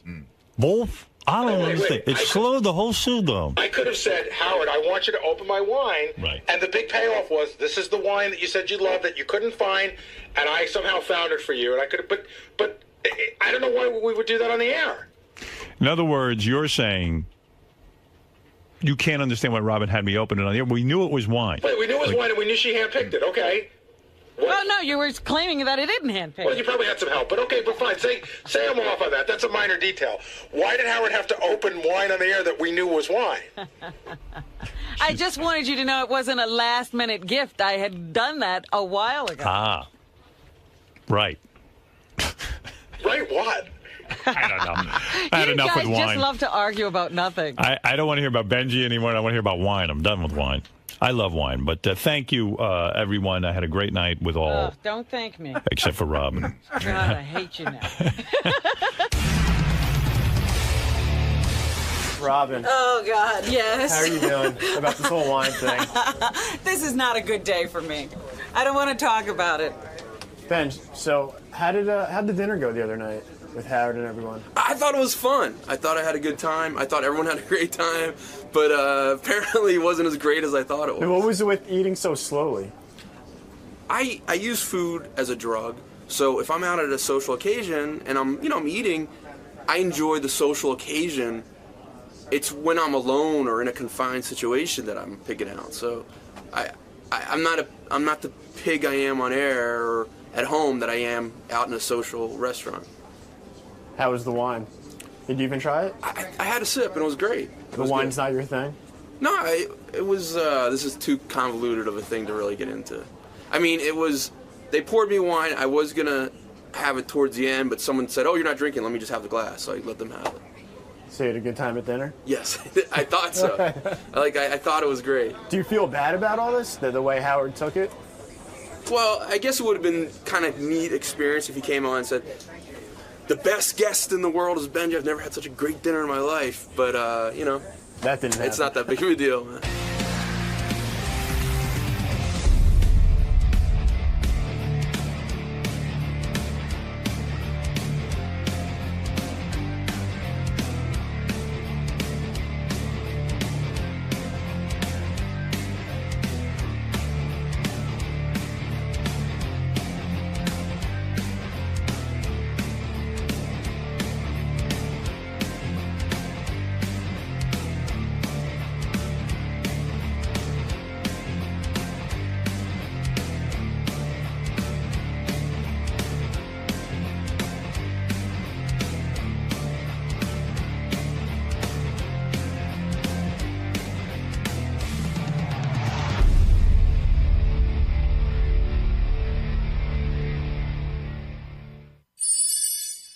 Because I have a book out, I have an EP out, I'm talking to Howard Stern about it, and I'm really excited. I've heard a lot of things that Howard has said about me, and I'm grateful.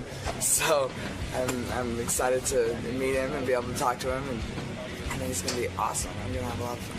So. So what do you think Howard's going to want to talk about today? He's given you a lot of props in the past. Yeah, it's great. I'm incredibly grateful. So I don't know.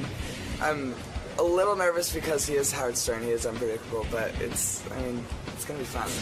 Sanjaya, if you remember Sanjaya, he was on American Idol.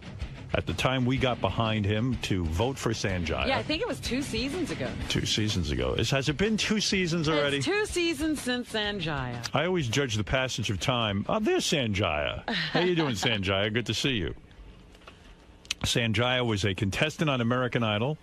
Welcome to the show. Thank you very much. We worked hard to get you to be the American Idol, and we almost got you in. You did plenty. You did more than your share. Oh, he didn't win? No. He didn't win. No. I think the fix was in at a certain point. Were you like was you second? No. You were about 4th. 7th. You were 7th. 7th. Yeah. Oh, wow. Got you almost all the way through. That's right. How old are you now? How many finalists I'm are 19. there? You're 19? There's 10 that go on tour. Well, but what is the entire number of finalists for the TV series? Isn't it 25? Yeah, 24. 24, okay. You know, here's the thing.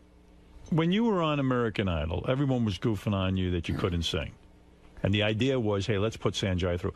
But you passed the audition. Yeah. And I forget, what did you sing at your audition? Signed, sealed, delivered. Signed, sealed, delivered. They liked you. Mm-hmm. So it means you had an ability to sing. Well, yeah. And then somewhere along the line, everyone turned on you, right? The Yeah. judges turned on you. They turned you into a bit of a joke. A little bit, yeah. A little bit. You seemed like you took it, but you had to be in great pain over this when Simon and all of them were like almost laughing in your face. Basically, Simon was saying you didn't belong there. Yeah. Well, I mean, it's to a certain extent it was a little painful because I'm an artist. I'm trying to go out there and do my craft and then get like beat down for it. But on the other side, it's like these people are there. Simon in particular is there to be rough on you, to be just like you're here to be outrageous. It's, but you have a good attitude about it. I don't know that I would have. I would have punched him. A lot of times, I especially with the young guys or girls, you think, is it really okay to be beating up on somebody who's 17, 18, 16, being that hard on them in their formative years? Well, isn't it true on American Idol, and you say this in your new book, that they give you a counselor after you're voted off American Idol, almost like when a guy gets out of war and they need when you get voted off of American Idol, it's a great deflation to your ego. In other words, here you've been in this America's most popular show. They're afraid some kids might hurt themselves, right? Yeah, well, there's people that have hurt themselves just not getting through the first audition. That's true. They take it that hard. Yeah. Did you go through a period of time like, oh my God, what am I going to do now? No, because at that point I was on tour. I had gotten to the top 7, so I was like, something totally was going content. to happen I was in your life anyway. Jennifer Hudson was number 7, so obviously that didn't affect her. What happened when you went on tour? You choose a couple of songs, you go out there, you sing a few songs every night, and they pay you well or no? Well, they pay you for each show, and we do.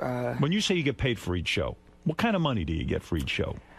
Well, I have kind of a warped sense of because my first job was American Idol. Like my first paying job was like the tour. Where did you work before that? How did you make money before that? I was in school. Yeah, you was a kid. You were high school, right? I was okay. a sophomore in high school. So. Go ahead. Yeah, so you never had a job. So what kind of money did they pay you?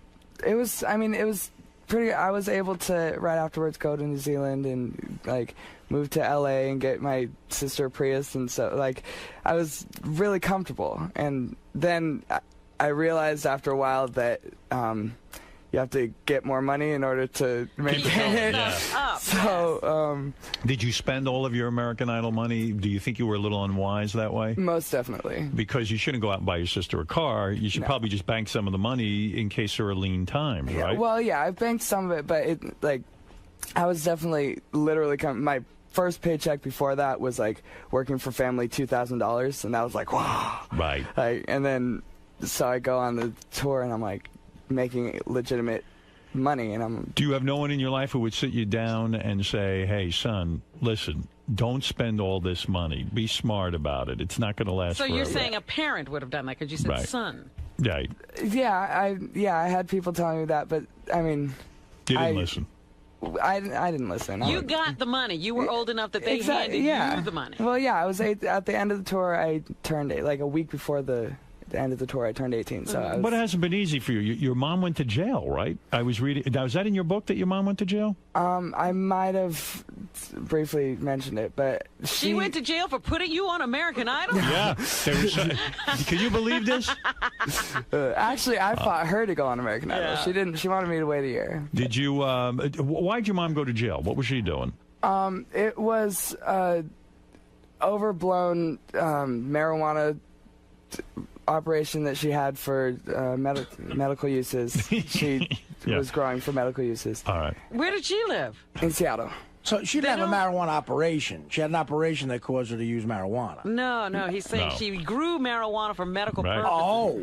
Yeah. But in Seattle, is that legal? It's not legal. Well, there's certain, it's a gray area for medical uses. So right. It's.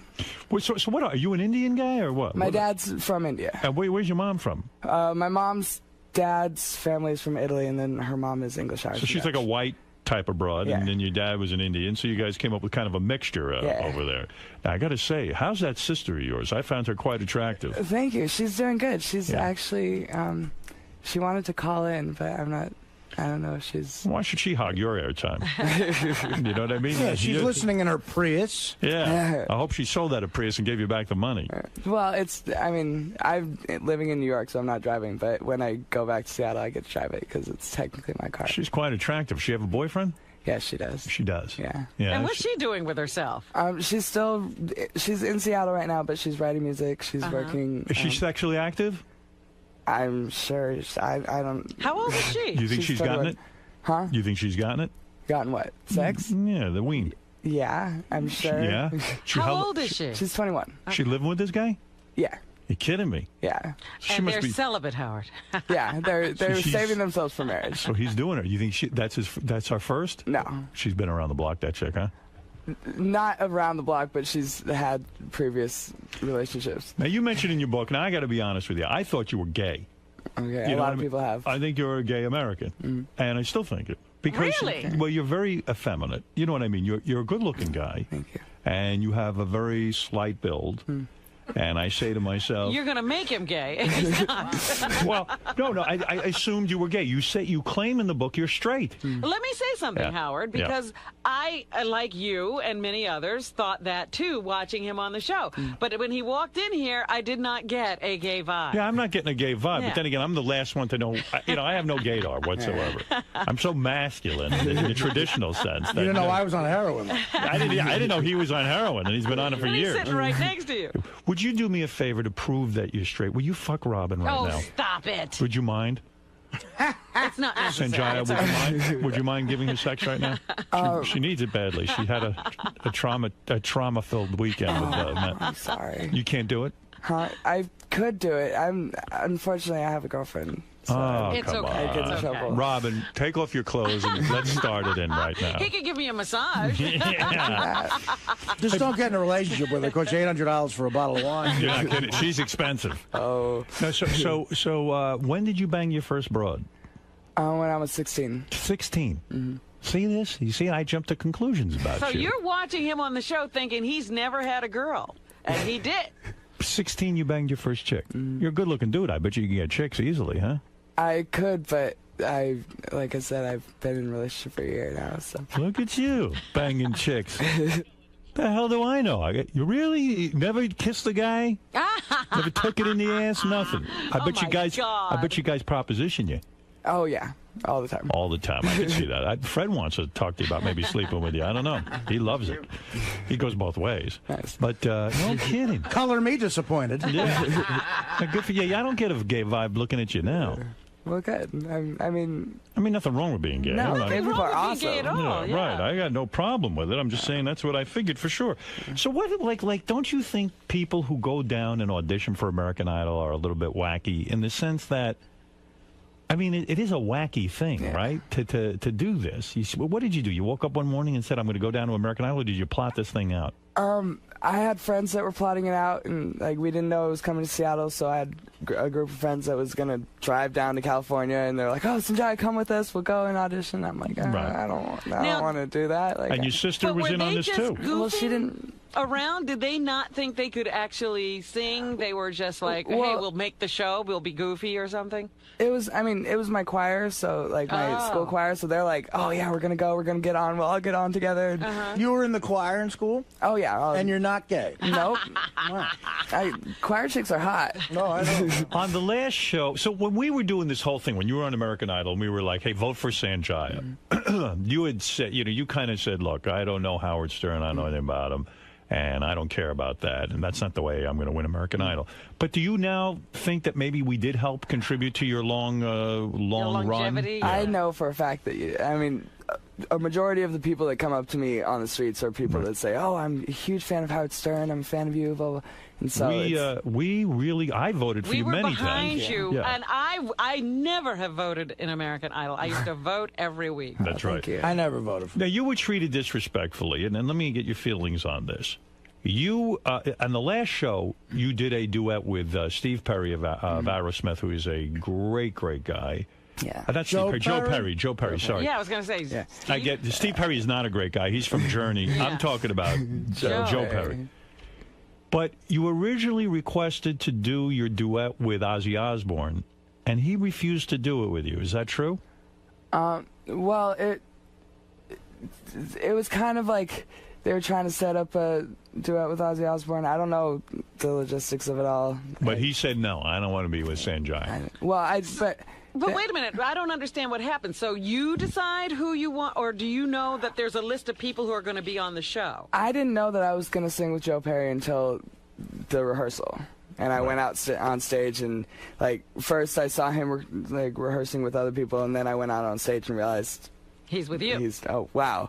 Wow. So and then but after the show, I did like the press tour or whatever. I did Jay Leno, and Ozzy Osbourne was on it with me. So it was no big deal. Yeah. So when you go on American Idol and all this fame hits, and everybody in the country practically knows your name. Yeah, I mean, was it a good experience, or was it a bad experience because you started to become, hey, vote for the worst, vote for Sanjaya, this and that? Does it become like a goof, and you feel like, hey, everyone's goofing on me? No, I mean, it's definitely mixed feelings while it's happening, but overall, it's obviously a good thing. I've been working in myself to be a musician my entire life. I hadn't actually worked as a musician, but I've been like. You making money now still? Yeah. What are you doing? Give me what's going on. You got a book money? out. Yeah. Sanjaya, by the way, has a brand new book, Dancing to the Music in My Head, Memoirs of the People's Idols in stores today. And you have a record album out. I have an EP. EP? What the hell is that? What does that mean? 5 songs. 5 songs. Yeah. And where do I get that? Amazon.com. Oh, so you're selling it on there. Yep. And what is it? Dance music? What kind of music is it? You can dance to it. It definitely has like really good beats. It's world influenced, very much so. So a lot of the beats are like tablas or djembes or something like that. And then are we going to listen to a little? Did you write the music? Yeah. Did you write the music? I wrote some of it. I had co-writers as well. My sister helped me write. A couple family members helped me write. So it's really been. How far would you go to be famous? Would you appear nude in a magazine? I've been asked this question, and it's a dangerous answer because it totally depends on. I would if it was a really classy magazine. I wouldn't do like Playgirl. You would show your penis and balls? Depending on Let's how say it was a classy magazine like Time Magazine. Time Magazine isn't doing They that. don't do nude, No. Robin? National Geographic. No, I'm saying, let's say it was an artistic endeavor. Yeah. You would show your penis and balls in a magazine? In the future, done right, yes. I'm not very modest. You're open to that. I have a feeling you are very large in the pants if you would do that. Am I correct? You got a big hose? Be honest. I haven't really seen anything else to compare it to. So. Bullshit. You've seen guys in high school and stuff. I did PE 1 year, and I didn't have to change in front of anyone. You've never seen a guy naked?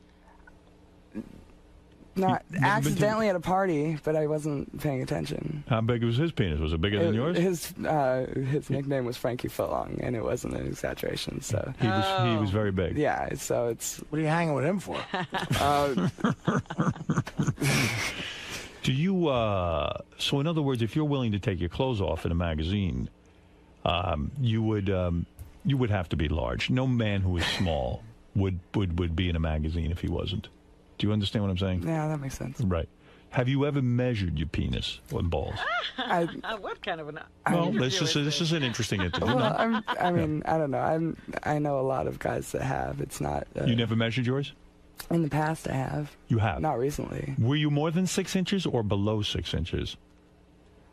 I haven't measured myself in quite a long time. All right. When you did measure yourself, how old? I'll tell you my measurement. I'll be honest with you. I'll tell you my measurement if you tell me yours. His 13-year-old measurement. I bet you beat me at 13.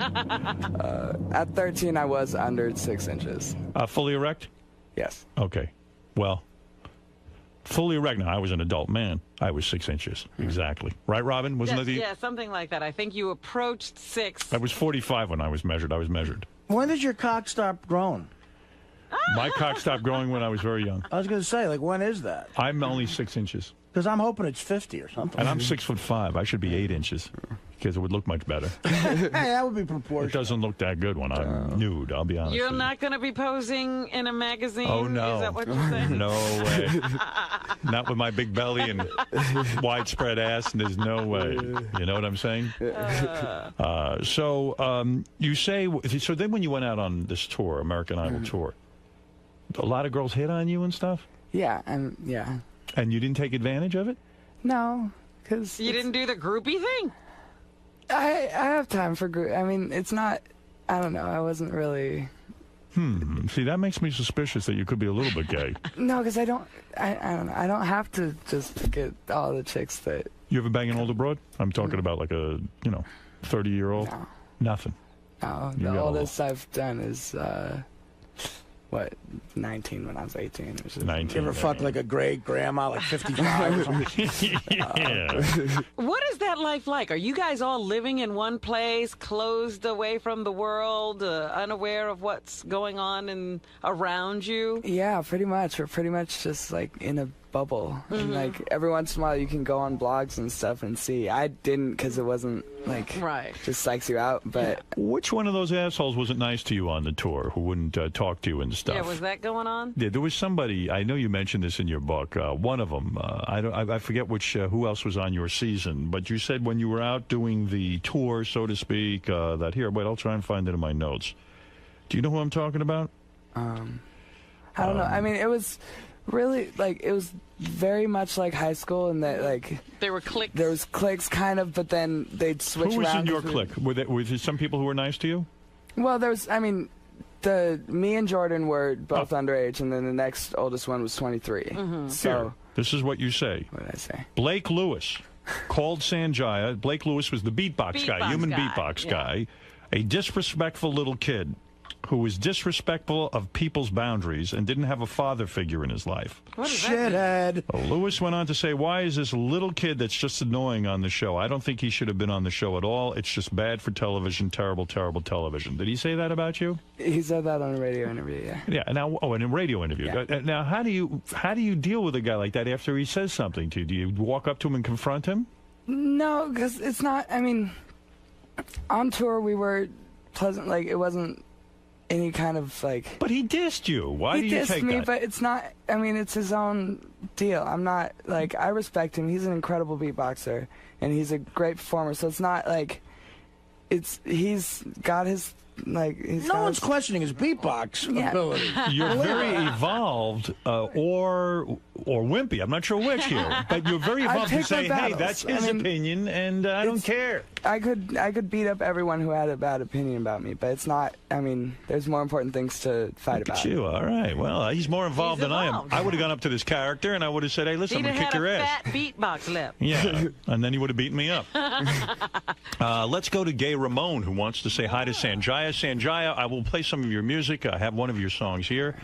The book is called "Dancing to the Music in My Head: Memoirs of the People's Idol." It's in stores today. And you had some help writing this, I assume? You have a guy who works with you? Sanjaya's album, Dancing to the Music in My Head, is available at Amazon.com. Gay Ramon, go ahead. Hey, Sanjaya, how old are you right now? I'm 19. 19. Hey, listen, I got a question for you. Have you ever had your sweet pink butthole eaten out? Oh, nope. God. Nice. No, can I be the first? Oh, my God, you'll love it, puppy. Well, Gay Ramon, I know in a Sanjaya. relationship? You must get a lot of this, huh, Sanjaya, from gay guys. You know who's into Sanjaya, and even went to his concert, was High Pitch Mike, who just came out of the closet. Yeah. Another guy who said he wasn't gay. He said he wasn't gay, but we all knew differently. Well, Artie did. Sorry, Gay Ramon. He says he's not swinging that way. But he is gay, by the way. He is? How do you How do you know? He is. I can tell how I'm gay. My gaydar goes far, far away, and I can tell he's gay. All right. Sanjaya, what about that? Any truth to the fact that perhaps, Have you thought about a guy at all? that maybe you're closeted right now, Yeah. it's too hard to come out, that maybe in the future you might be coming out? I mean... Is it a family issue thing? Your family No, wouldn't my accept family it? would be fine with it. I'm just not... penises are weird. Like, I'm not... Sounds like the right answer to me. Yeah, no, don't let your... I'm sure your parents have done things they're ashamed of. Don't worry about it. No, I'm not at all. I mean, my family's totally supportive. If I came out, they'd be fine. I'm just not. Like, Did you bring your mom with you on tour? I brought my sister. My mom was on the show with me. Okay, your sister came out with you. Is she jealous of you? I don't think so. I mean, Didn't I'm you sure both there's... try out for the show? Yeah, we did. I'm sure there's some kind of, like, I don't know. She's older. I think that she didn't get enough, like, showtime. I think not enough. I people wanted her saw. to get more showtime. I should have had a movement to vote for her. I like her very, very much. Thank you. So let's take a couple of more calls. Irish John, you're on the air. Go ahead. You're on with Sanjaya. He was a finalist. He got to number 7 in American Idol 2 seasons ago. Go ahead, Irish John. Oh, it's not Irish John. Oh, it's Eric the Midget. You picked up the wrong line. All right. Well, Eric the Midget, go ahead. Eric Are the you Midget. aware of Eric the Midget?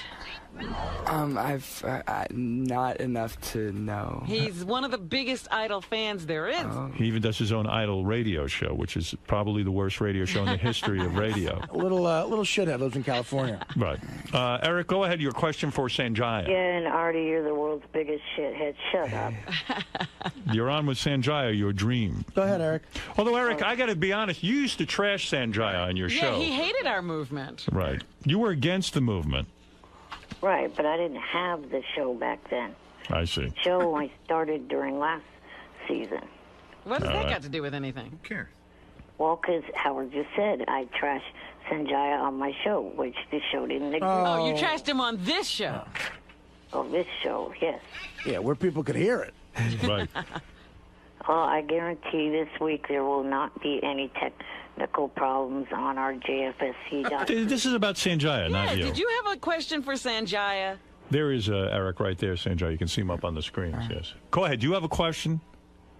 Not really. Oh, all right. Think about it. Bye. This is Sanjaya's time to... Gives a fuck. So, when your mom goes to jail, where is your dad? Well, they were divorced. I was actually living with my aunt. And then you drop out of high school? I got my GED to do American Idol because my choice was either be enrolled in a high school and get tutored 3 hours every day, or get my GED and just do this. So I figured do the music thing. That's not so easy when your mom goes to jail like that. Yeah. And you're Well, living on your own almost, huh? I didn't know that it happened until after it was over because, like I said, I was living with my aunt. So. All right. Let's go to Jeff the Drunk. Jeff the Drunk wants to say hi to Sanjaya. Yes, Jeff the Drunk for Sanjaya. Hello, Sanjaya. Hi. I voted 5,000 times for you. 5,000. He did, actually. 5,000. Yeah, he was drunk and he did what he had to do. And I listened to my boss. Right. Later. All right, thank you. And we'll take one more call for Sanjaya. Let's go to Rick. Rick, you're on the air. Hey, Sanjaya. I think girls of Indian descent are really beautiful, but I can't stand tons of pubic hair down there. So I just wanted to know, culturally, are girls allowed to shave down there? Indian girls allowed to shave down there? He's only half Indian. I Do Indian girls shave down there? Why wouldn't they be able? What do you mean, a religious thing? Yeah, is that a culturally religious thing? I don't think that they have anything against shaving down there that I know of. All right, let's go to... That's the silliest question These are I've the ever... craziest questions. All right, let's go to Mark. Mark, go ahead. Hey, now. Hey, now. You've never seen your sister naked, I hope, have you? No. You never have? Like when we were like tiny in the bath, but not That's it? anything like... Too bad. I'd like to ask you some questions about that, but since you don't have any expertise in that area, I'll... My bad. Yeah. Ask all you want about Frankie Footlong. All right, go ahead, Mark. Peace and love, peace and love. Peace and love. There's no way Sanjaya is straight. There's no way at all. Why do you say that? Artie's got to throw something at him to get him out of the closet. No, yeah, well, I only do that to staff members. Sanjaya, what's your gay problem? What, Artie, you getting any gaydar going off? I mean, you're the expert on this. I'm the expert? Yeah. No, I listen. You knew High Pitch Mike. Yeah, but I knew High Pitch Mike went to the Madonna concert. I can't believe High Pitch Mike isn't even here today. Where is he? He almost attacked Sanjay. He ran up to take a picture with him. That's true. Yeah. That is very true. And he's a big fan. Where are you, Mike? Get in here. Right. Mike's going to snip the couch when Sanjaya leaves. Do you think American Idol's seen its best day, Sanjay? Do you think it's over? I don't know. It's hard to say because Do you watch the show? I do now more than I did before. Yeah. Like I watched it every once in a while. Like I voted for Kelly Clarkson once because I saw her once and was like, wow, she's actually really incredible. But I was never really like every day all in it. And now I pay attention because I think it's important to see it, and it's fun to kind of watch it from a different perspective. But you performed at a... all right. Did you perform at a bar mitzvah? Bat mitzvah, yeah. Bat mitzvah. Yeah. Now, how much dough can you get doing that? Can you make a lot of money being a bat mitzvah? I mean, it depends on the father, really. Right. Depends on... So what do? You show up, you do a couple of tunes, and you shake the kids' hands? Yeah. And you get a couple of bucks? Yeah. Nice. It was beautiful. It was at a castle. Well, a little princess. A very good little Jewish girl. Right. It was a white castle. All right, let me hear what you're up to musically here. What is this song I'm going to listen to? Let's see here. We have, where do we have the clip, guys? Oh, here we go. Sanjaya. This is called, I don't know the name of this song. A Quintessential Lullaby. Is that it? Okay. Here we go. Let me hear a little bit.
Yeah, I'm doing, well, a label... Where's that character Clive Davis? Is he working with you or what? No, I haven't worked with him. Didn't believe in you, huh? Well, he's busy. He's busy with everyone else. Yeah. Yeah, you got a record company or what? I'm doing it independently. Uh-oh. I have an independent label. Yeah, you got to get a record company. Send it off to a record company. What are you doing? I'm... Get your shit together. Yeah, I'm sorry. I'm just busting your balls. Listen, good for you. Thank you. You're doing your best. You're out there. You got the book. Yeah. They give you an advance on that? Yeah. All right, excellent. What'd they give you? A comfortable advance. Did you get 6 figures? Huh? Did you get at least $100 grand? I think so, yeah. Really? Oh, look at you. That's not bad.